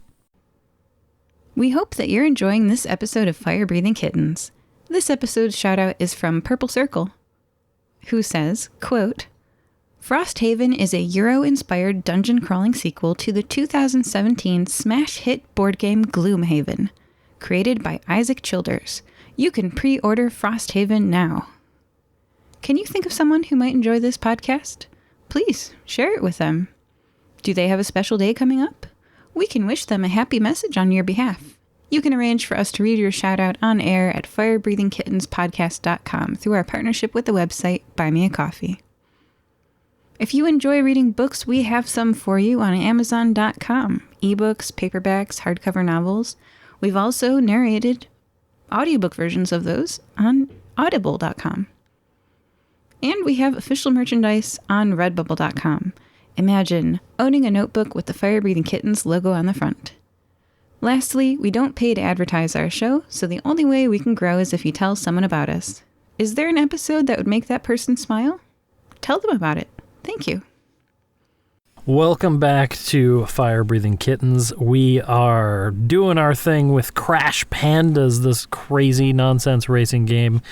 And when we are coming back in here to the action, we just witnessed this insane maneuver of the Trickamui, the green car, leaping off this cart, rolling midair to retrieve Catherine from her dangerous outside hanging on thing. Graveyard just pulled her back in, and the wheels came down, hit at an angle. The car righted itself, bumped over some rocks, and we are coming up on the next round. And in front of you guys, as you all raccoon veen, there, I did it, in the car, you guys see the Niqamui Community College up in front of you, and the road turns hard right. And so, in this moment, though, you guys are all back in. I don't think you have any cool points, but before we do that, do you guys want to talk at all or figure out what's going on before we decide our next number? Yes. Does Graveyard need help? Not physically. The type of help he needs is beyond us, son. It's not immediately relevant. I'll be fine. Got it. Okay. I was about to ask in a mean way, but is Catherine going to be all right? But no, she's fine. I look like a raccoon and I blink at you. We rolled her nicely into the car. Yeah, I'm here. Okay, and I will say, Catherine, as you zip back in to the car, your face slams up in the as it jumps against the screen from your robot, which is far behind you now. But you see that there was a dwarf driving that car. Oh. And so, not with as much amazing mustaches as the guy who started the race off, but you got a view, and you can see your robot trying to clean the beard of this dwarf. And just going back and forth, and he's trying to... But that cart got left behind in your guys' dust. And so, to give you guys a breakdown of as you land and straighten back up, you are a little bit farther away and a little bit behind the cars that are on your right. We had the Dragon Wagon and the Burnout are on your right, but they're not immediately next to you. They're a little bit further over to the right. And you also know that you need to take a right turn coming up. That being said, right turn's only 90 degrees, so figure that one's out without conferring between each other. All right, so if you guys are ready, you're coming up on a hard right turn. You all need to pick your dice and figure out what you're going to do in this moment without conferring as you see this corner coming up. Are you guys ready? I'm nervous. Okay. It's a right turn or a left turn, real quick, just to be very sure. It's a hard 90-degree right turn. Okay. And in the rules, I will give you guys this. In the rules, it says that a turn on the dice is about 30 degrees. So each one of us is doing 30. Okay. This is going to be fun. All right. You guys ready? One of you might not. All right, ready. Somebody count it down and reveal. 3, 2, 1. I'm holding up a dice with a 3 on it. I'm holding up a dice with a 6 on it. Oh, so Graveyard and I are the only ones turning the car to the right. So that's 60 degrees. But we got to start at the beginning. So, Chico, you slowed down. Yes. Okay, so you guys pull back on your speed a little bit. I think you were doing 70% speeds. So you're at 60% speed. So you slow down a little bit. We're going to say that makes the turn a little bit easier because that's a safe move. Now, Chico, you go down and you depress the brakes. You don't hit the brakes hard, but you depress them, and you guys come to a slower turn. And now, Catherine and Graveyard, you guys are both on the wheel. And our little raccoon paws are turning in as hard as we can. And you guys make... Okay, help me out with math here. Here's 90 degrees is a hard right turn, right? So 60 degrees is about most of that turn. Now, because we braked, are we drifting? Oh, now, that is a question. I will say, Chico and Catherine and Graveyard, if you guys want to try to drift this corner, you have no cool points. You're going to have to roll some stuff. So I'm going to say it's a moderate success. You guys tell me how you're using your stats, and we'll make this a moderate success between the three of you. Okay. I'll begin. And you're on the wheels, and he's on the brakes, so play that into it. Okay, so we see the turn coming up. Mm-hmm. We see one of our friends do something that is not related to steering. We don't know what it is yet. I'm going to turn to Catherine and say, we need to turn now. And I'm going to grab the right side of the steering wheel and pull as hard as I can using my rotundity. Oh, that's an attribute. Using my bulbous raccoon body and all the weight I can muster to pull the weight of the wheel using my alacrity because I'm moving quickly to try to not... And jerking the wheel quickly to try to pull us into a drift, to pull the rear end out. All right. Roll some dice. You got to... Collectively, you guys got to get 3 successes. Okay. Collectively means I'm also rolling? Yeah. You two are both rolling now. What are you doing, Catherine? What is your ability and how are you applying it? Raccoons are round like volleyballs. I am rotundly... I thought you were just going to stop. I'm rotundly trying to... All of my weight trying to pull this wheel to the right. All right. So I'm rolling rotundity too. Okay, why don't you guys both roll? Oh, that was a 3 and a 1. Oh, That is 0 successes. raccoons I aren't so rolled big. 1 Graveyard? success. Huh? 1 success. All right, Chico. And I said 3 successes, but I meant 2. 3 is dangerous, so it's just a moderate.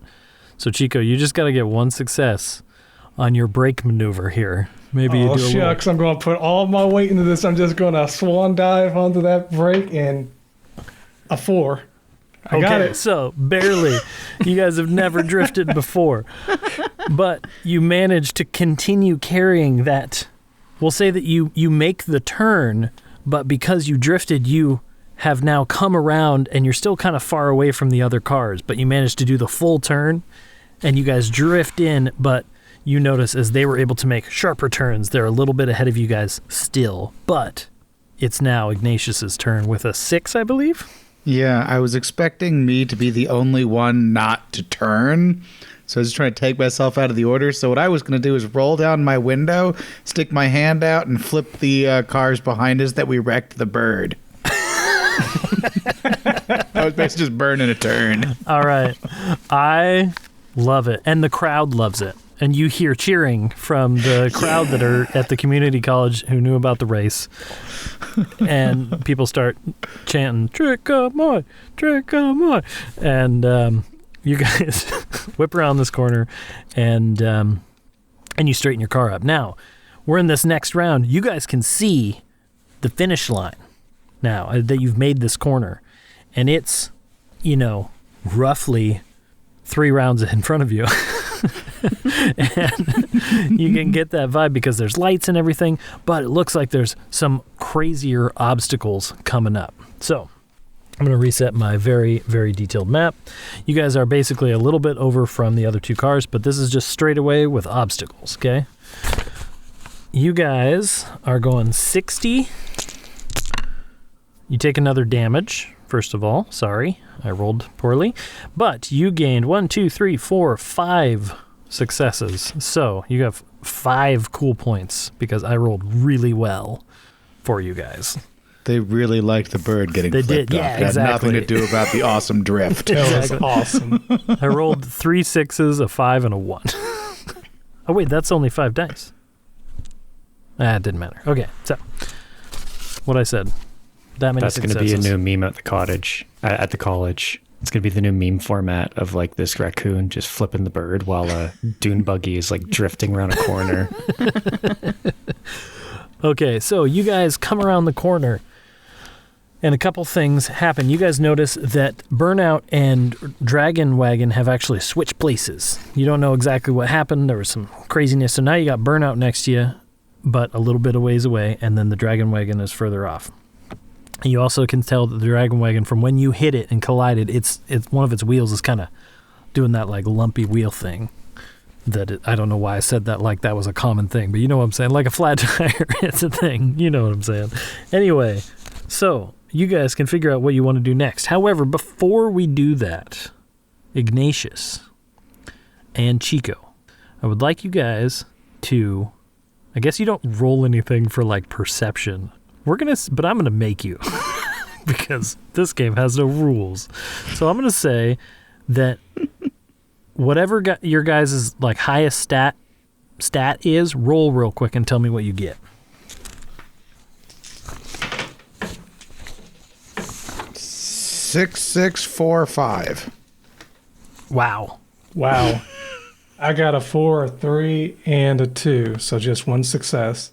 Okay, so Ignatius, the first thing you notice as the Burnout has switched places with the Dragon Wagon is you notice a logo, a gold logo imprinted on the side of this Burnout. And do you know the T for Tesla? That like weird T? It's like that, only there's also an E in there too. And so it's like TE or something of that nature. So you notice that on the Burnout, this really nice, sleek looking car.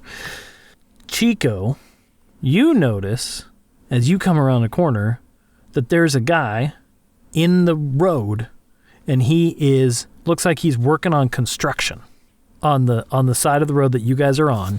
He's just hammering away at a fence, and that's all you notice with that roll.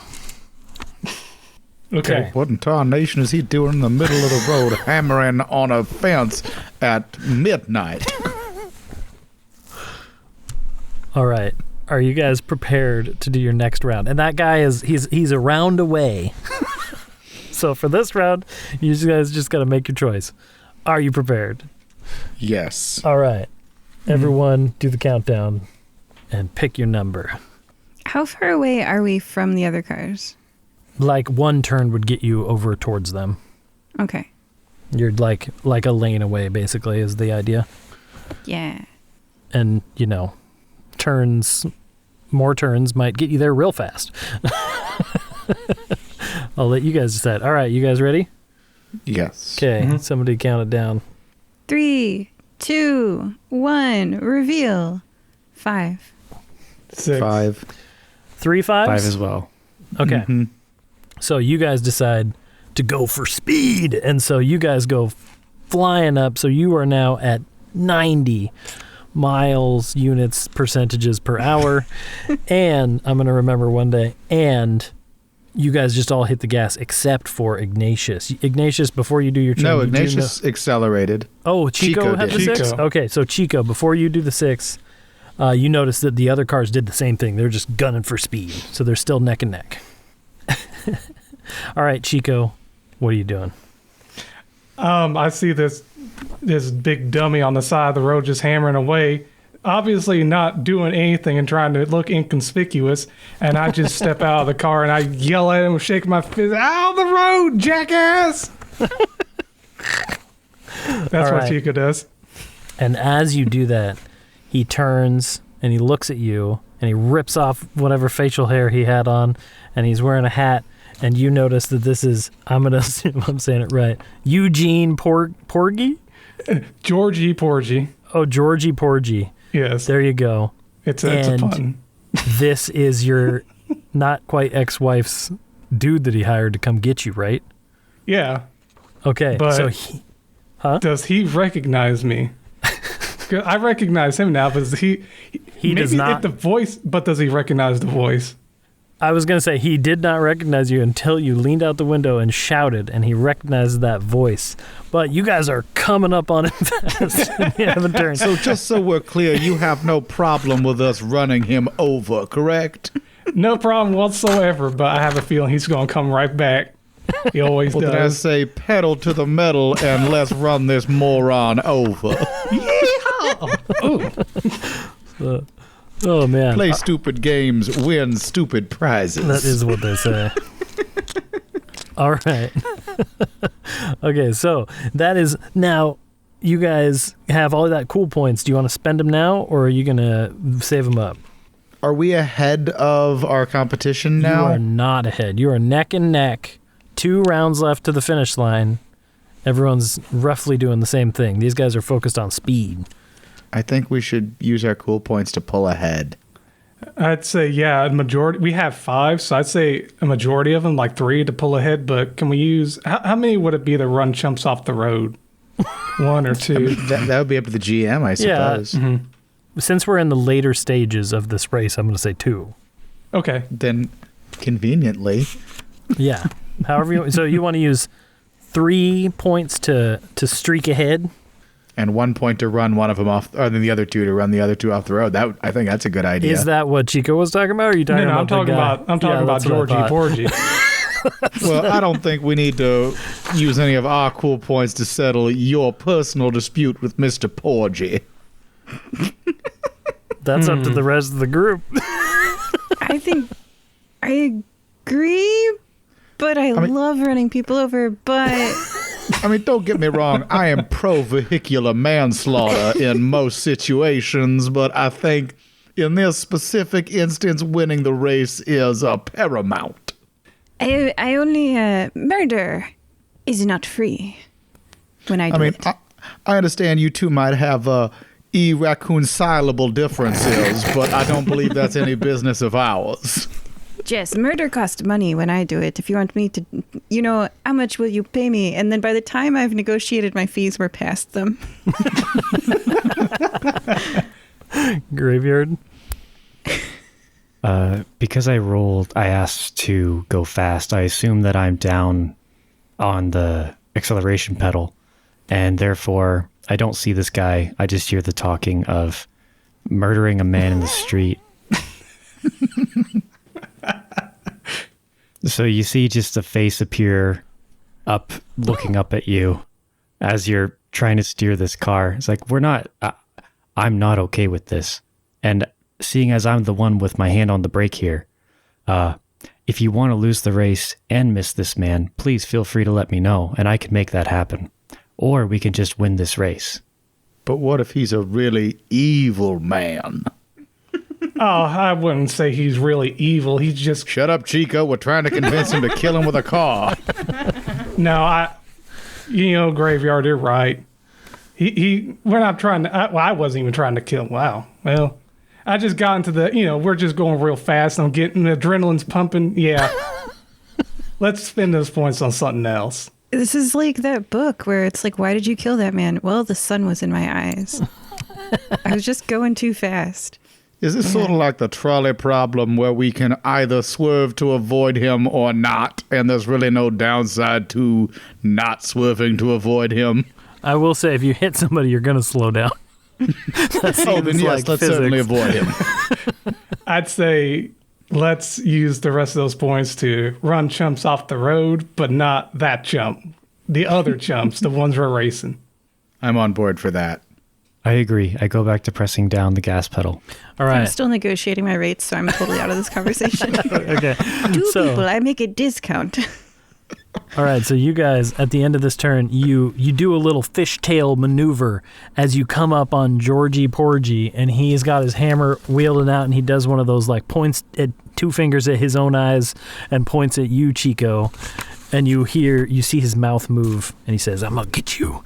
And then you guys just, like, basically Tokyo drift around him in such a way that you knock him off his feet. And he gets blown backwards and lands in a puddle. And it's embarrassing. and then you guys streak ahead up there and close the gap. Or are you trying to use school points to run them off the road?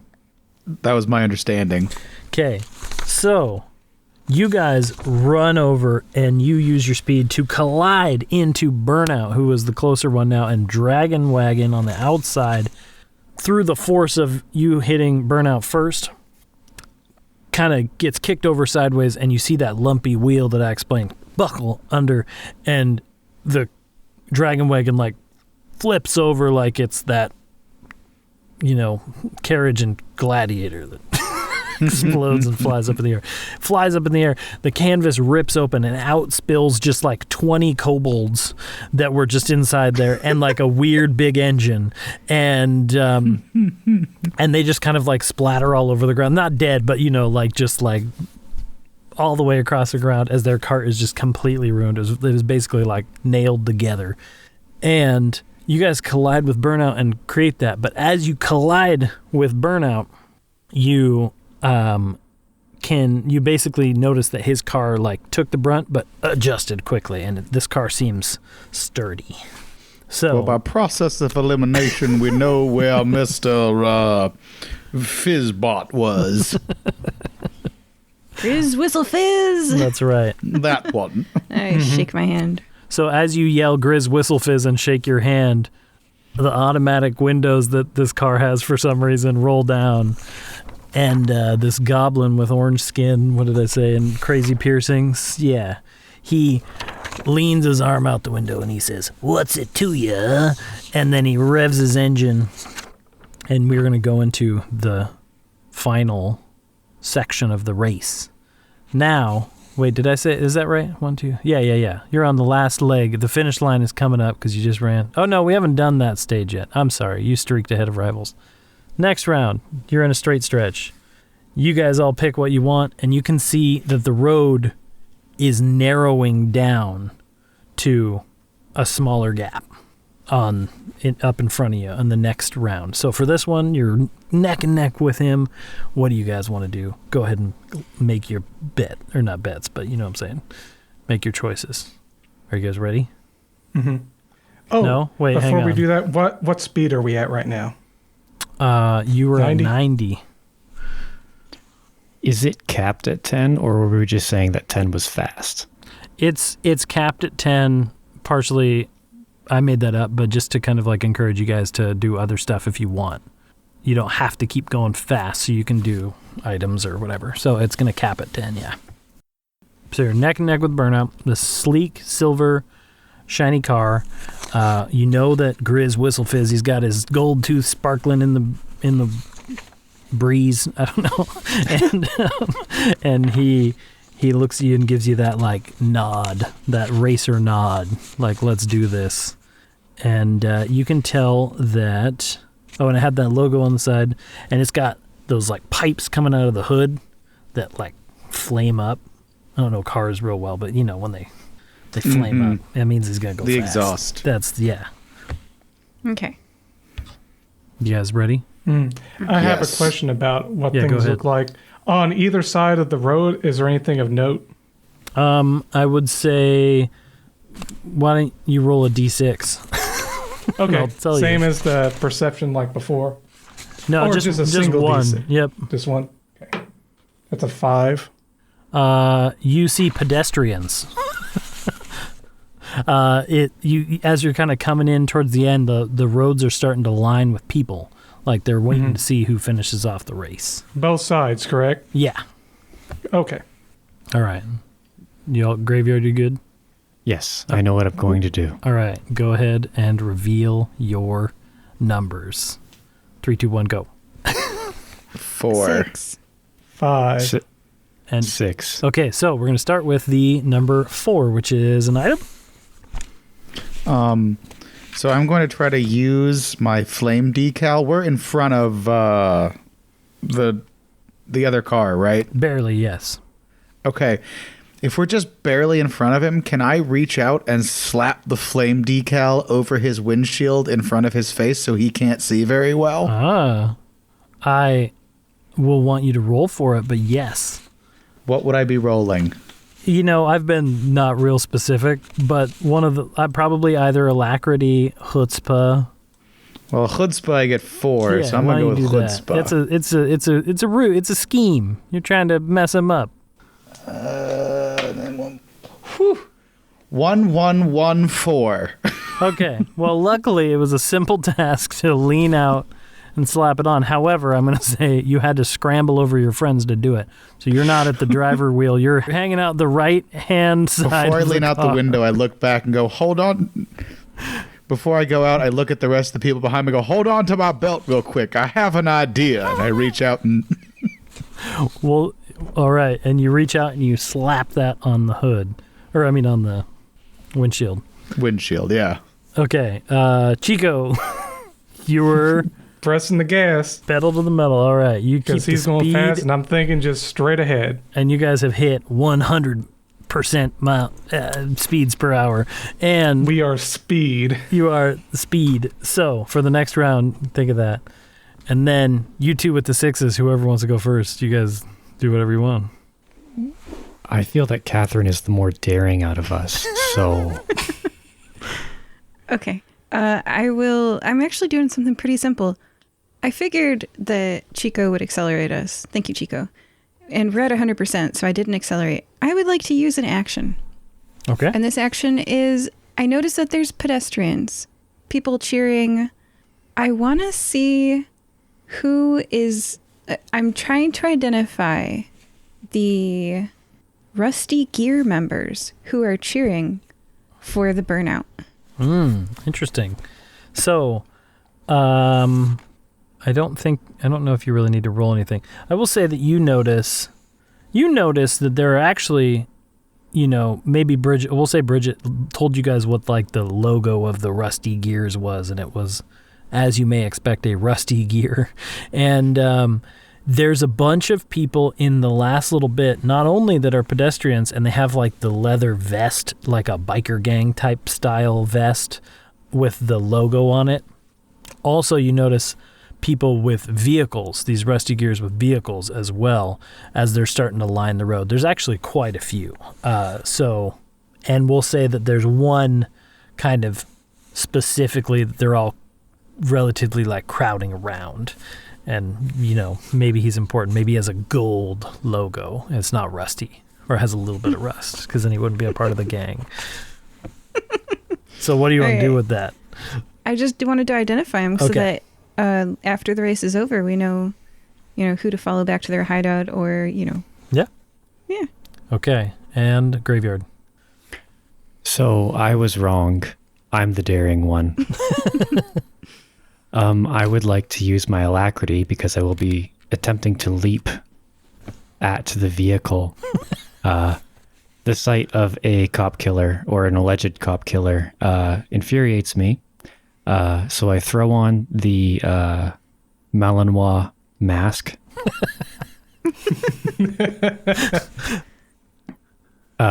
Egress out of the cart via the sunroof and jump as far as I possibly can, trying to get through.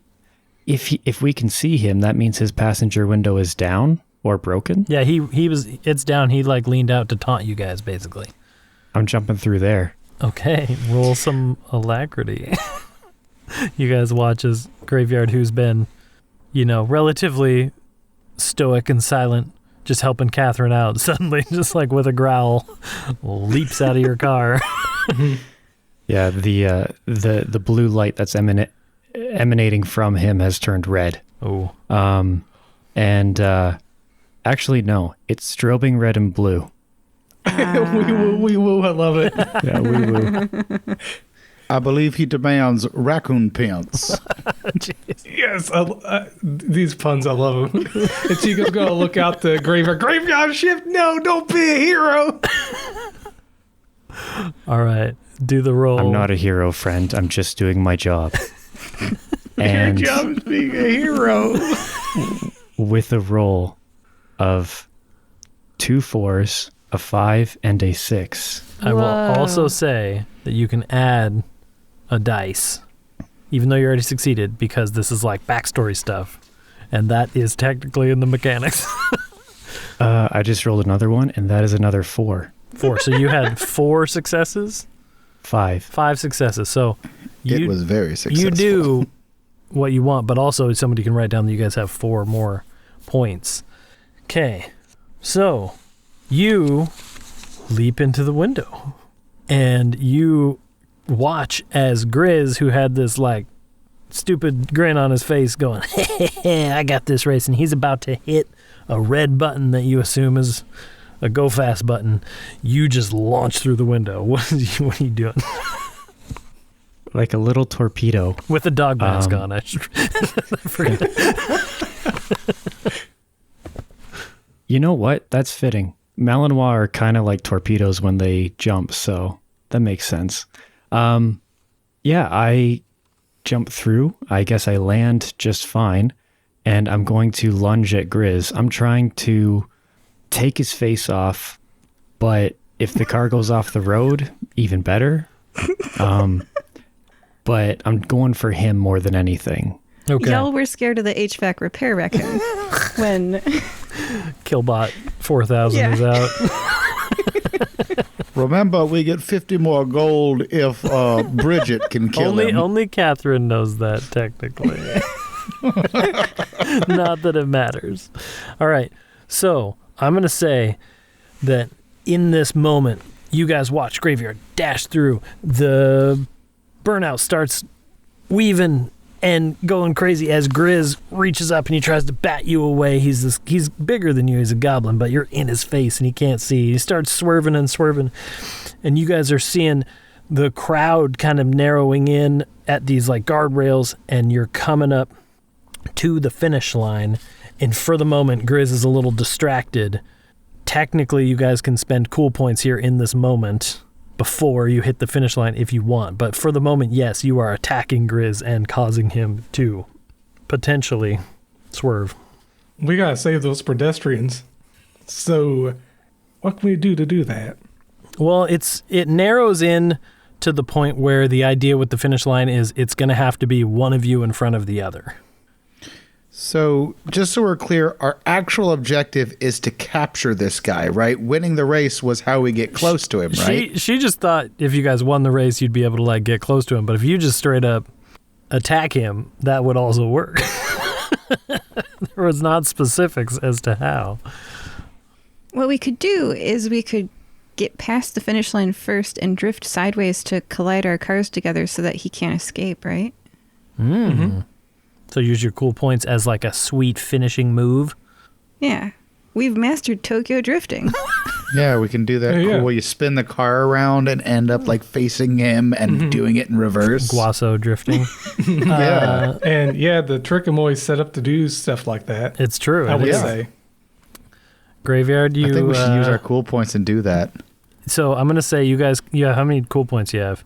4. Okay, I'm going to say 2 for the drift, 1 for the cool spin around and stop. Graveyard. Now, real quick, we have 4. You said we got successes because he hit so many successes, Yeah. right? Yeah, then we have 4. Okay. Graveyard, do you want to use a cool point for whatever you're doing? You're in the other car. Use it to beat his ass even better. Oh, man. So you're just going for him, huh?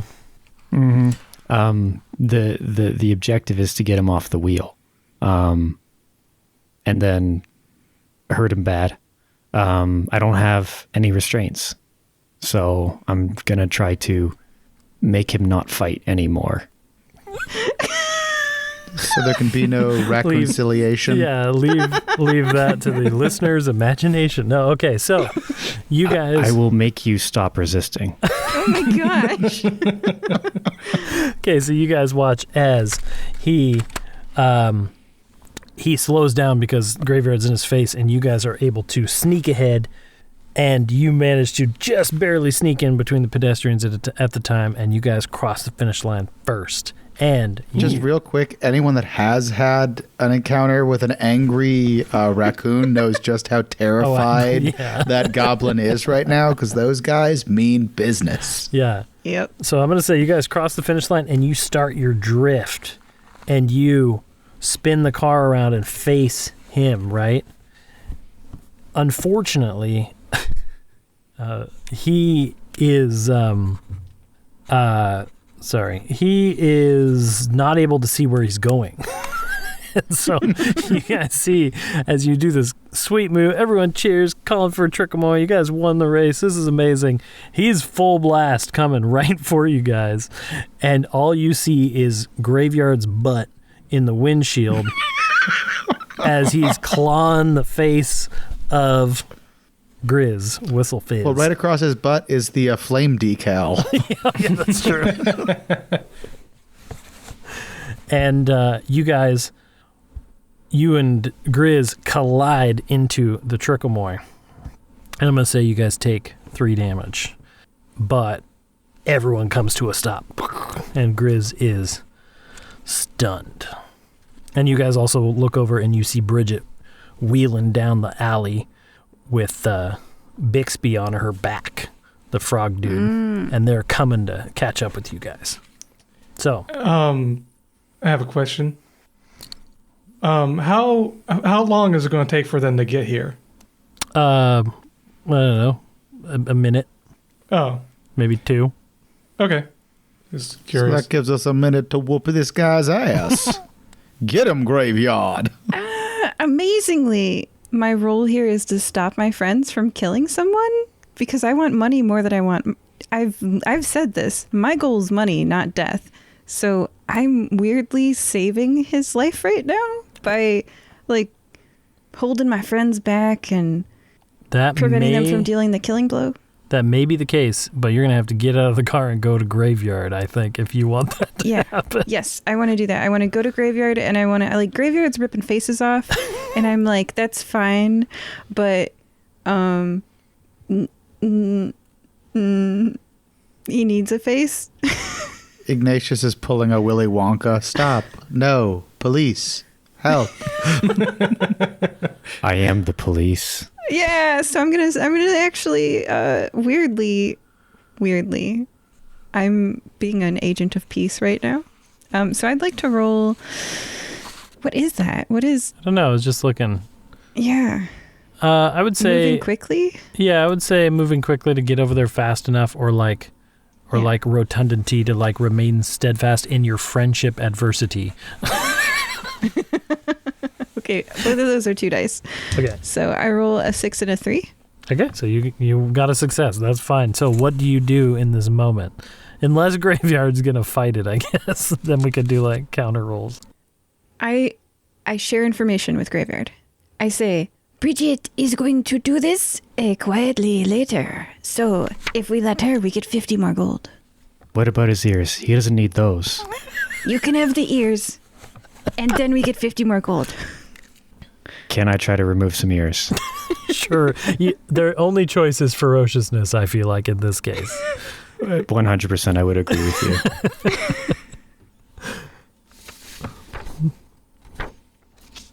I got 1 success. And then by default, you get 1 ear. Oh, With a rip and a tear and a weird pop noise. And Grizz just going, what the heck is going on? And you rip a green, or no, not green, what did I say he was? He's orange. orange? Orange ear off of Grizz Whistle Fizz's face. What was your question, Chico? I was going to ask, can I take an action to get closer to Bridget? Sure. Okay. Yeah, I mean, we're not specifically doing, like, action turns here. So if you Okay. want to just run over and go to Bridget. Yeah, that's what I was going to attempt to do. So to get to her quickly and to get her here faster, I'm going to take out my spare tire. I'm going to get inside of it, and I'm just going to start, like hamster rolling towards her real fast. It's like, I was born for this. I'm used to doing this on the farm with tractor tires. Oh my Like, gosh. rolling that's in So a- I start rolling towards her. I've seen And those when videos. I get to her, I'm going to say, quick, put this on. We need to get there quick. All right, so we'll say that you take off and you get to Bridget and you show up to her, but I'll allow Ignatius to do anything too before that happens, if you care. Ignatius is sitting back. He's just worried that ear might be difficult to raccoon act. That hurt. I like to imagine that Ignatius is actually like in the car writing down raccoon puns. They wore me down. This is the straw that broke the raccoon's back.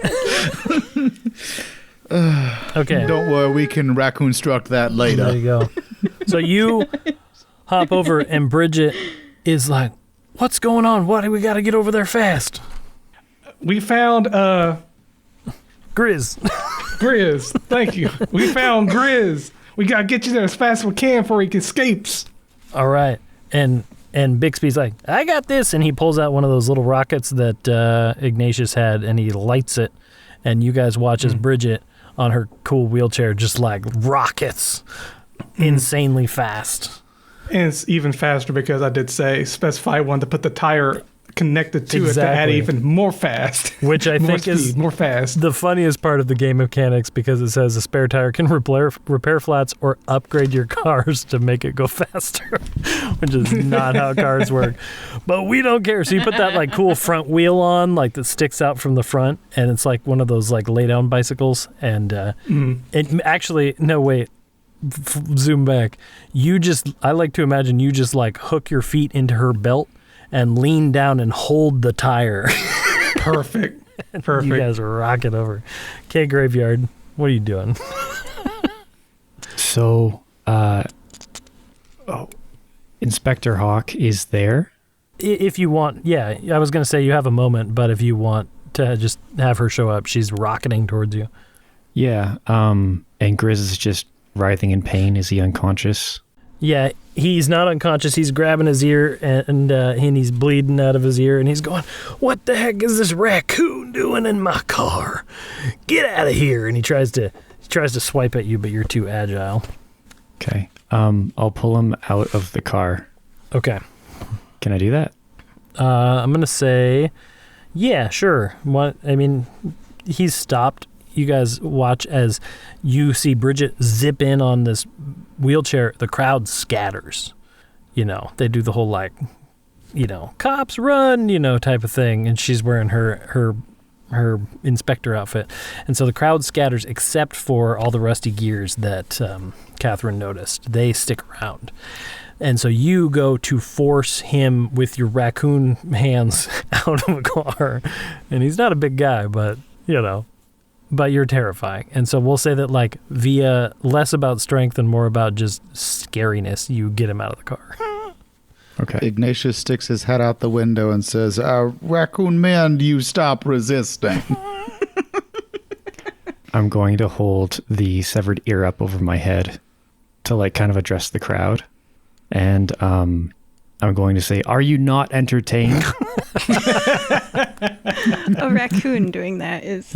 Ear entertained? No, that didn't work. Anyway, okay, so you hold up the ear of Grizz Whistlefizz and you say, are you not entertained? And Bridget walks over to you and she, like, snatches the ear out. She's like, what are you doing? Those are all of his gang members. And there is one of me. Sorry.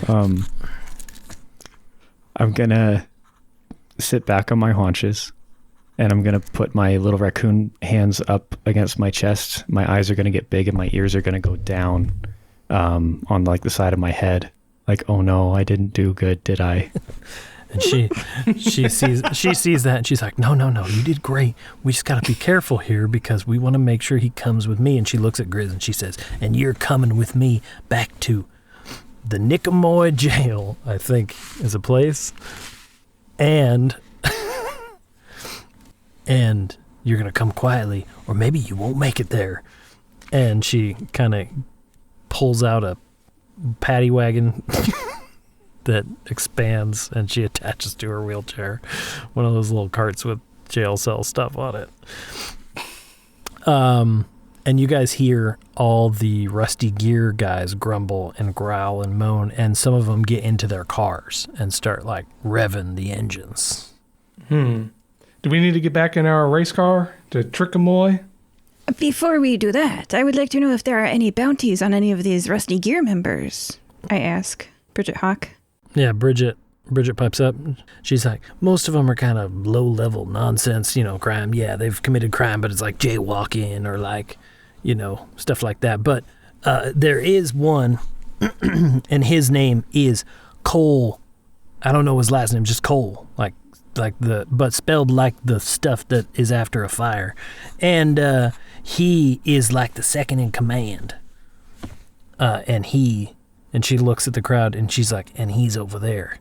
And you look over and you see another car similar to the Burnout, but bronze instead of silver. And there's a guy that's climbing into it with, like, stupid aviators on. And he gives you the nod, like something's about to go down. Ignatius is going to try to step in front of the people revving their engines and be like, friends, consider what you're doing right now. You understand, this man is wanted for murder. He's bringing so much heat onto your organization. All you all want to do is drag race, is my understanding. Get him out of the way, and the police will leave you to your nocturnal endeavors. And perhaps the gentleman in the bronze car could step up and now be number one, as their certain number one is about to turn into a number two, if you catch my drift. Oh boy, roll, I don't know, chutzpah or ferociousness? Well, I'm definitely not trying to scare them. I am not okay. I didn't we'll go with chutzpah grow then. or shrink when I became a raccoon, really. Well, that didn't work. 3-3-3-2. Okay. And the guy in the bronze looks at you and he says, we're not only about street racing, we're also about the Rusty Gears. And he yells that really loud, and they all, like, hop into vehicles and start hooping and hollering. And Bridget looks at you guys and she goes, oh, this might be bad. We kind of need to get out of here. Jess, Chico, we get in the car. And I do. I do too. Yep. I tell Inspector Hawk to get out of there, and then I'm also going to jump in the vehicle. Okay. And she looks at you and she says, I'm not going nowhere. I can't get away fast enough. And she looks back at Bixby, and Bixby's like, yep, I got it. And he reaches into his pack. What's up? You got Continue. Yeah, he pulls out a grappling hook and he slaps it onto the back of the Trickamui and ties it off to her wheelchair. Hold on to your butt. Now I'd like to ask, doesn't the wheelchair have a rocket and a wheel attachment so it gets speed as well? Well, it does, but the rocket's one-time use, so the rocket's been used up. It does have the speed okay. attachment. It's one time per race. Are we in a new race I was now? gonna say, but we're about to maybe start a second race. So it might come up. So is there anything else you guys want to do? Because she straps onto the back. She's got Grizz Whistle Fizz in a thing in the back. I'm going to ask Bridget, if you have a way of calling for reinforcements, perhaps now would be the appropriate time. And I'd like to kind of look around and see if I can't see Georgie Porgy anywhere since I've seen him. He get out of that puddle, or is he gone for good? I'll say that you see him like at that moment running down the street towards you guys because you kind of left him 90 speeds per hour behind. And so he's probably like sprinting towards you guys at this moment, like T-1000. Well, at least you don't have a car. No. And Graveyard, were you going to say something? Sorry. Mm-mm, Oh, okay. I wasn't. So she's going to say, well, I don't have any magical way of contacting anybody myself, but I think we just need to get out of here. And so you guys are going to hop into the Trickamui, rev it up, and at about the same time, you hear Cole, the second man, go, "Get 'em, boys and girls," and they fire into their cars and rev up and start chasing you guys. And we're going to play Crash Pandas Round 2 Chase Mode.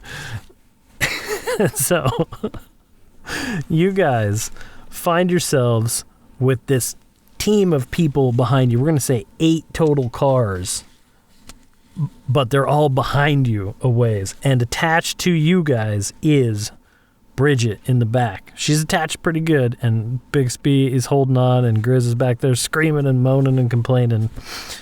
But we're about to start the second race. Is there anything you guys want to do before we start? Do we know where the police station is? I mean, Bridget does, and probably so does Graveyard, I would assume. Yeah, Graveyard. I hope you have an idea where we should go. Yes. Okay. All right.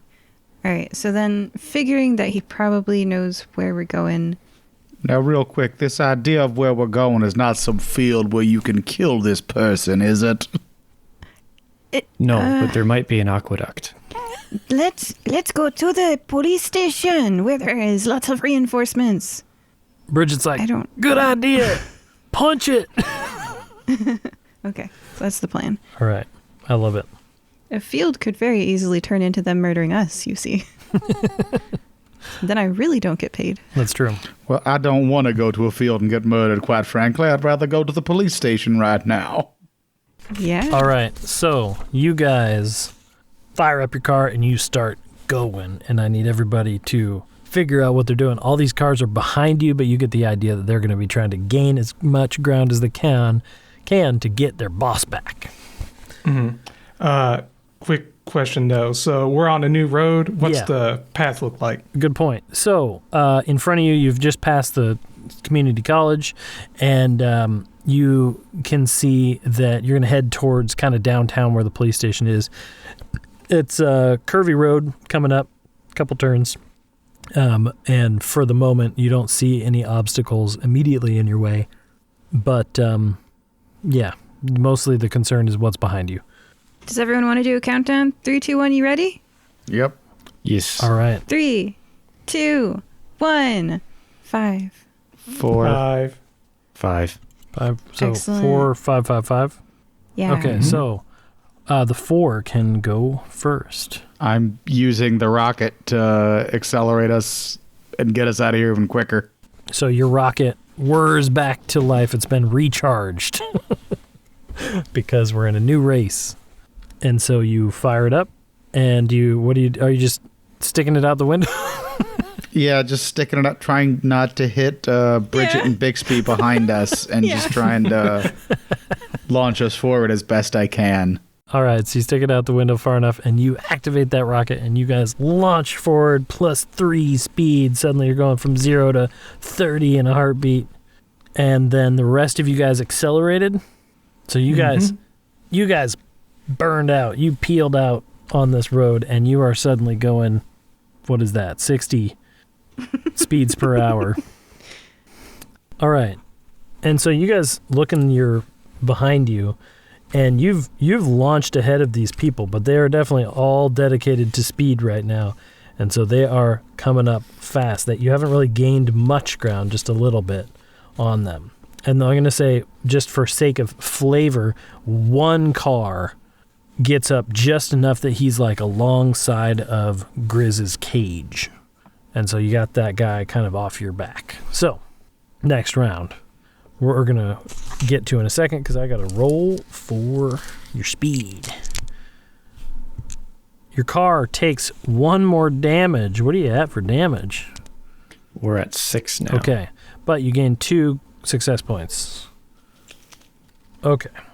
So, do you guys want to use those at all, or you want to move on to the next round? Roughly how many rounds are until we get to the police station? Would I know the distance? You know, for sake of brevity, we're going to say, I'm just going to throw out like 6 rounds because, and that will be depending on what happens, you know, and the time of current recording. So do shortcuts actually cut the number of rounds down too? They do. Yeah. Okay. Oh, can we use our cool points to find or create a better route? You can I think indeed. we should. And especially, I will say, with Graveyard and Bridget's knowledge, that's easy enough to do. So, you guys use a cool point, and you want to... I'm going to say there's 2 shortcuts. There's the one that goes down by the docks, which I'm just making these up. So, you go by the docks, and so you'll be on... near the water, or there's the one that goes near, like, the city park. I vote the one near the water, because worst case, we can throw this goblin fella in the water and be done with it. I agree. Yeah, they're both equally as quick, right? Yeah, it's just for flavor. I say water. Okay, so you... And Graveyard Dead mentioned something he wanted to do with an aqueduct to this fella. Yeah, well, that wasn't in there. That was just a cool scene from a cool movie. That's true. All right. So, we're being original here, folks. so you guys, Graveyard, you make the turn basically, and you tell the team which way to turn, and you take a hard turn down, and you drop down a hill, and you head down towards the marina, which you know will take you as a shortcut to the police station. Bridget kind of jumps with her wheelchair off the back and lands. She's like, "Are you taking us on the dock shortcut?" Yes. Okay, but be careful. They're doing construction down there. But you've already made the turn. So, yeah, it's a bunch of the rusty gears zoom past the turn. They miss it, but some of them manage to follow you. We'll say just 3 of them for the shortcut for now. And so for the next 2 rounds, you're on your shortcut path with 3 cars behind you. That one that was up against the jail buggy, is that car still there? Yeah, he's still right there. Okay. He was able to stay tight. He's right on us. Yep. Got it. Sticking to us. Yep. Okay, so next round, you guys ready? We'll say that you just went over a little downhill, and you're on this downhill run towards the marina on this one. So it's a straight stretch, and at the bottom, you're going to need to make a left turn onto the docks. Okay, you guys ready? okay. Yes. I'll count it down. Yes. 3, 2, 1, go. 6. 5. Oh, and is that a 1? One. Oh, a 1. All 5. right. So a 1. Are you doing what I think you want to do with the brakes? So what my intention was, and I'm upset now because Catherine rolled a 5. I thought Catherine was going to be, I am going to jump onto the next car. No, you rolled a 5. I was hoping you were going to do something like that, and I was braking so you wouldn't have to like jump so far. But That was the intention. I did say he was really close, and you're brake checking him. So we'll say Chico hits the brakes, and this guy who was like reaching out trying to get Grizz out of the cage just slams in the back of your guy's car as you hit the brakes, and you watch him go through the windshield onto your car.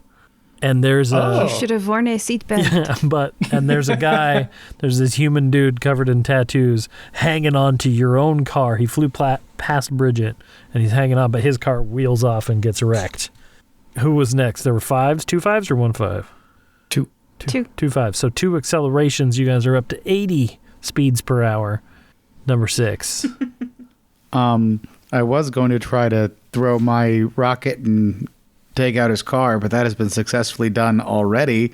I guess I will use my turn to try to break his grip on the car by smacking his fingers with... I guess I've got the rocket in my hand, so I may as well try to whack him with that. Okay. Do you want to roll a ferociousness or rotundity, maybe, I would think? Rotundity is a better score for me. That one I get 2 dice. Okay. It's pretty simple. A 4 and a 3. There you go. And you, with amazing accuracy, whack this dude's fingers. And he goes, ow! And then he flies off the cart. I realize now all of my people just have like weird southern accents. Here we go. He flies off the car and thuds and runs and Bridget runs him over a little bit with her wheelchair. All right. You guys are zooming down to the docks. You start bumping along some of the boards, the dock boards that are there. There's ships on the side, and you're coming up on this turn for the shortcut that's going to take you back towards downtown. So you guys got a turn coming up in this round. What do you want to do? Figure it out. Are you ready? Which direction is the turn? Left turn. Left. And there's 2 remaining cars right on your tail. And the angle of the turn is... We'll say 60 degrees. Okie doke. All right, you ready? Yeah. Go ahead and show your thing. 2. 6. And another 1. 1. Okay, Chico, Why do you want to stop us? you go ahead. So you were at 8, or you would have been at 5. So you're at 7 now. Speed. So you're still going real fast, but you slow down a little bit for the turn. Is there anything you were trying to do specifically? Just slow down for the turn. Okay. I expected everyone else to turn left. At least one. Well, at a 6-degree turn, we made it. That's true, too. Yeah. Graveyard also turned. Okay, so the next one is the 2 number 2s. So you guys execute a perfect drift turn. Bridget, Bixby holding on to the back like, woo! And then you guys bump along this dock and you start making the turn perfectly. But then we had a number 6. Yes. Can I use my turn to repair our car? Sure. I'd allow that. Then I would like to try to repair the car as much as I can in a turn. Yeah, there's no rules for that, so tell me what you do and we'll just figure it out. Let's say that Ignatius, being an artificer, climbs out the thing, pops the hood while we're in motion, and like tinkers with the engine to fix some of the damage. So you guys, the rest of you who could see well, suddenly the hood flies up in front of your view, but you go in there with your tinkerer's, abilities, and you start working on it. And, you notice a little bit of, you notice a little bit of Bixby's inventions and whatnot, kind of in line with your father's a little bit. You can tell he took a little bit from the old Cogbright name, and so there's some stuff in there that maybe you probably recognize, and I'm going to say that you can repair it a little bit. Why don't you roll a d6, and we'll just say that's how much damage you... 4. So you repair 4 damage on the car. Amazing. All right. Anything else you guys... Oh, wait, it's cool points. We're getting there. I'm sorry. I said you were going 70 speeds? Mm-hmm. Well, it's good that you repaired because you just took 2 more damage. Sorry. But you gained 3 points of success. How many you guys got, and do you want to use them? We currently have 3. We could streak ahead. Yeah. I think that's a good idea. Yeah. And then that might be the last round if we do that.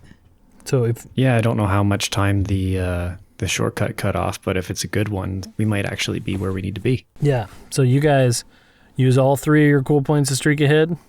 Sure. Okay. I think so.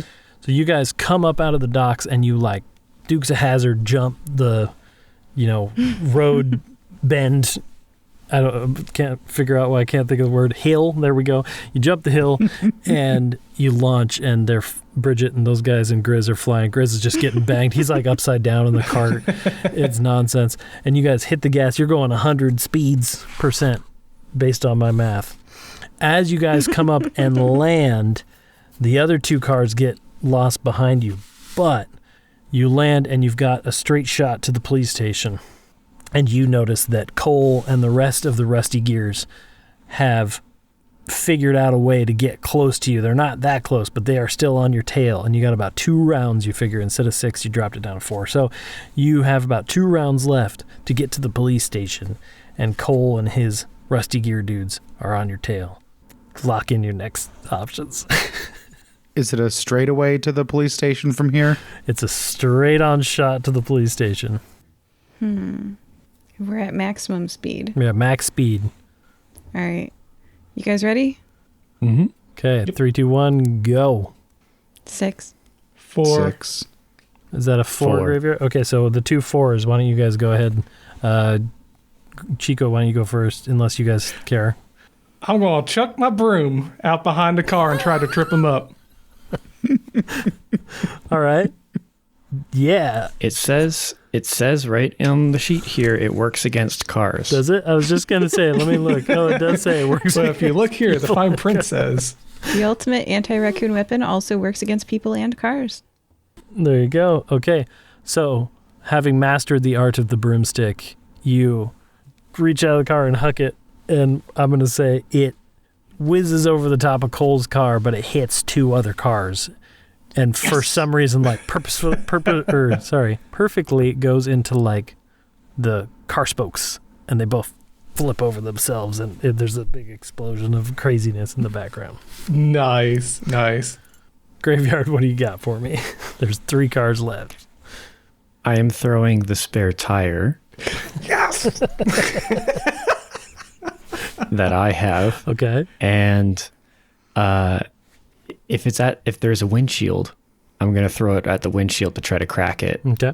to screw up his visibility. If there isn't one, I'm going to try to throw it on the road so that when he goes over it, hopefully it will jam up under his axle or something. I'll give you the choice because there is a windshield, but we can do either way. I'll do the windshield then. It seems Okay. like a less tricky shot.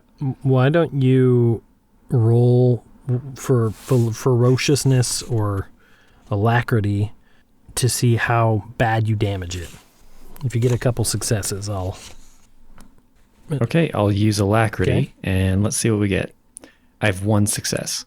Okay, so you get a pretty solid crack, and you see this guy Cole swerve over, and he can't quite see, and so he keeps his speed up, and he grabs one of the other dudes out of their car, puts them in his car, and their car swerves off the road, and it explodes, and he says, "Step on the gas," and Cole climbs out and is hanging out of the front, like, of the car. It looks like he's going to try to jump at Grizz on this next round. But there's just 2 cars left.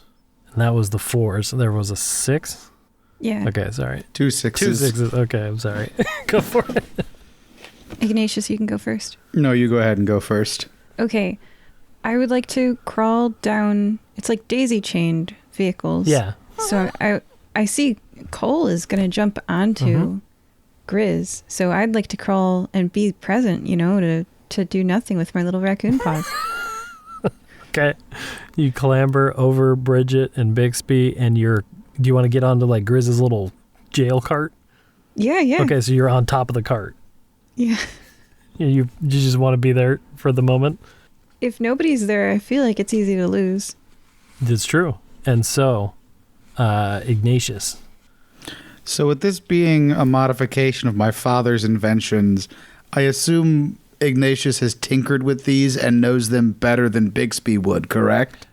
I will say with the clockwork sides of things, but not in a cart form. That was very much Well, what I'm wondering is, can I tinker with them enough to give us a little burst of speed to get away from Cole? Like push it over 100. Oh, I see. You want to go up to 11. Yeah, this one goes to 11. All right. I will say you can roll whatever you think makes sense. I guess that'd probably be chutzpah, yeah. And you can add one because it's your backstory. Well, let's hope this one's a success. A 6. Whew. 3, 2, 2, 1, 6. Okay, so a narrow a narrow success. You managed to pull ahead of Cole with your 110 speeds per hour, and you are getting close to the police station. You guys are one round away from this police station. And I'm going to say that we got to roll for cool points, I guess. So you're going 110. So you get 11 D6s. You have 2 successes so far. You have 5 successes total and 1 damage. Oh no. What's our damage? Well, he healed some. Yeah, we're at 5 out of 10. Yeah, 5 out of 10. So we're in pretty good shape. Okay, because if we hadn't been healed. Oh, if we hadn't been healed, we'd be SOL. Yeah. Oh my gosh. So, how many cool points do you guys have? And do you want to spend 8. them? You have 8. I think we should spend all 8 to really cool speed up and spin into the police station. Yeah. That's what I was thinking. Yeah. And I have a name for it now, the Niqamui Drift. Oh, there you go. Yeah. I love it. That's exactly what I was thinking too. Kind of whip ourselves around where they're behind us, and then get the jail car in there, also the wheelchair, and then have the thing is closed down. We just park right there. I will say, And at the same Yeah. time, all of us stick our middle fingers out the windows. yeah, I was going to say, you guys can do that. However, we had technically one more round. So do you want to do that now, or do you want to do that with all your cool points at the end of the next round? It's up to you. Because if you do it now, you're not quite in the police station yet. You're just doing a sweet drift, slide, speed up, cool thing to get ready to go in there. I Oh, think no. we need to wait till we're there. We need to wait. Okay. So for this round, I need everyone. This is the last potential round. I need everyone to decide what you're going to do. You're going as fast as you possibly can. It seems like they can't do anything to catch up, you think. And so I need everyone to lock in. However, I will say that in this moment, you see Cole curse, do one of those like, dang it, arms, I don't know. And he bangs on the hood of the car. And like Grizz's car that you never got to see, you see the dude inside reach down and slam his fist down on the red button that was there that you guys stopped Grizz from ever using. 2 rockets fold out like it's Men in Black, fold out of the back of the car and fire, and their car is propelled forward so fast that Cole is slammed up right on against the prison cart. And so that's the moment here. You guys all need to decide what you're going to do. Okay, are you ready? Cole is within distance to grab Grizz. Okay, 3, 2, 1, reveal.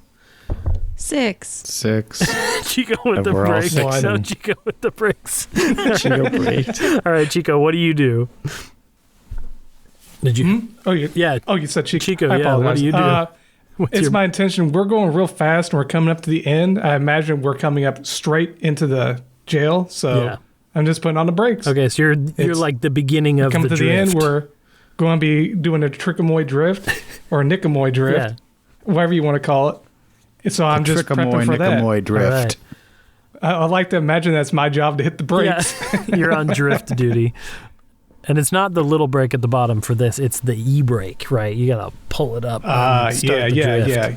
All right. And you guys were all 6s? Do you mind if I go first? No.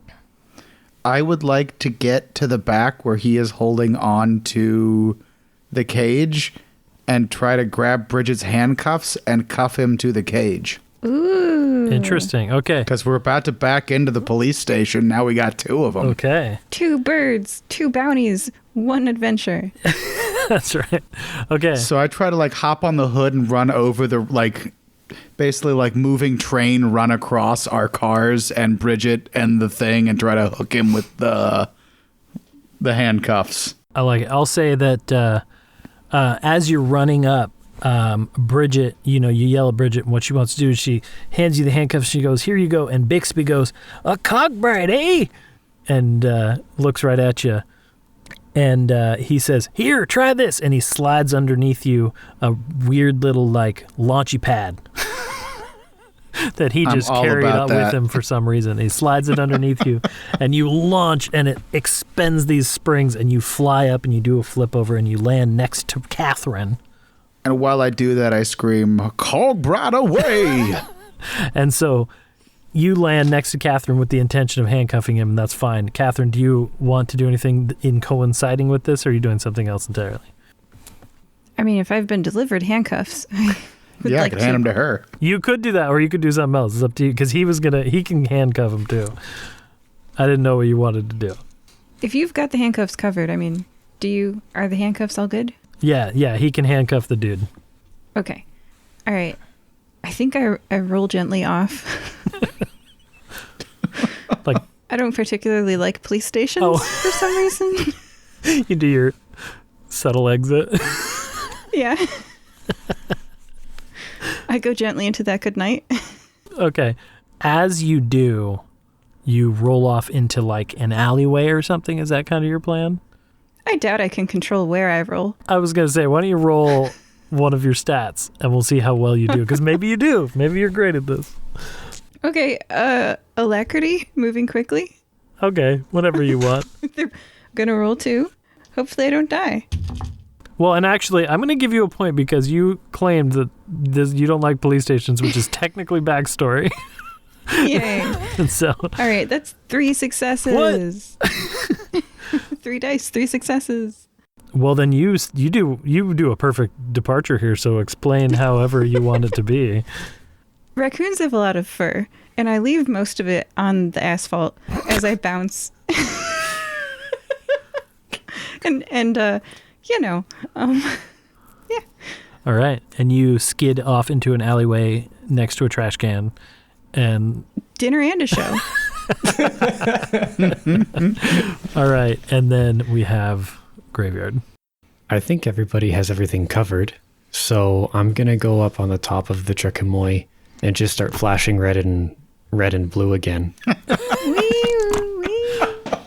Are you saying wee woo as you're doing it? Yeah, I am. All right, wonderful. And you guys, I rolled already. You gained 4 more cool points and took 3 more damage. Sorry. We're still up. But you're still technically up. I'm so glad I turned. call. I repaired them that one turn. And That was seriously. huge. and going slower prevents extra dice. So yeah. Yep, Yeah. exactly. Yeah. So you guys, Chico hits the brakes, hits that e-brake, starts spinning, and you guys, Graveyard's up top going wee-oo with the siren. Ignatius and Catherine on the back. Catherine bails out. And so Chico, it's up to you. You realize you're the only one in the car. And so you hit that e-brake and you reach up and you grab the wheel and you start the drift. And you guys drift around perfectly into, I assume, the barn of the police station. I think it's called a barn sometimes, and then also it's a barn. Anyway, you guys drift in perfectly into the police station, and the doors close off, and you guys win. Crash Pandas for the moment. We won. And you slam into the wall, and all the police come out, and Bridget's there, and she says, "Oh boy, you guys are the craziest racers I've ever met. Thank you." And she notices that Catherine's not there, and she's like, "Did we lose one in the race?" Yes, she passed into the great furry beyond. Yes, thank you. Oh yeah, she's dead. Don't look for her. Crawled away to her native habitat in the trash, as she is in fact a raccoon at heart. That one was a raccoon the whole time. I don't know. That actually undid a spell that was already on her to make her a human. As you guys are sitting there for a moment talking, you hear this loud crash as the car that Cole was driving slams into the police station, breaks through the doors, collides with the back wall, and explodes into parts. Is there anything specific you guys want to do in this moment before we sort of wrap stuff up a little bit? I'm Chico pretty just kind happy. of crawls out of the vehicle and just holds his little paws up in like a T-pose position. Just goes, woo! falls back. All right, so Bridget comes over and she's like, well, you guys did exactly what I wanted. We caught Grizz. I'm so happy I can finally bring him to justice. And she leans over to... Oh, wait, you're not there. Never mind, Catherine. So we're going to say that that deal still goes through because why not? She knows that you wanted to honor that. And so you guys can all have 250 gold to use, however that works in other games, and one get out of jail free card with a subtext that says not for murders. I was joking. I'm totally joking. No, I probably shouldn't be able to use it for that. Yeah. No, it's just a get out of jail free card. I was just being mean. Whenever you want. It's a get out of jail free card with like a little like punch card spot in it that apparently they give out. Couple things. Ignatius, you look over and you see this car wrecked in the wall that Cole was driving. And like Back to the Future when he teleports the first time and the license plate is spinning and then it falls down. The logo of the car spins and falls down. It's got that T and the E on it, and you read down there and you see that it says Edmus Thomason on it.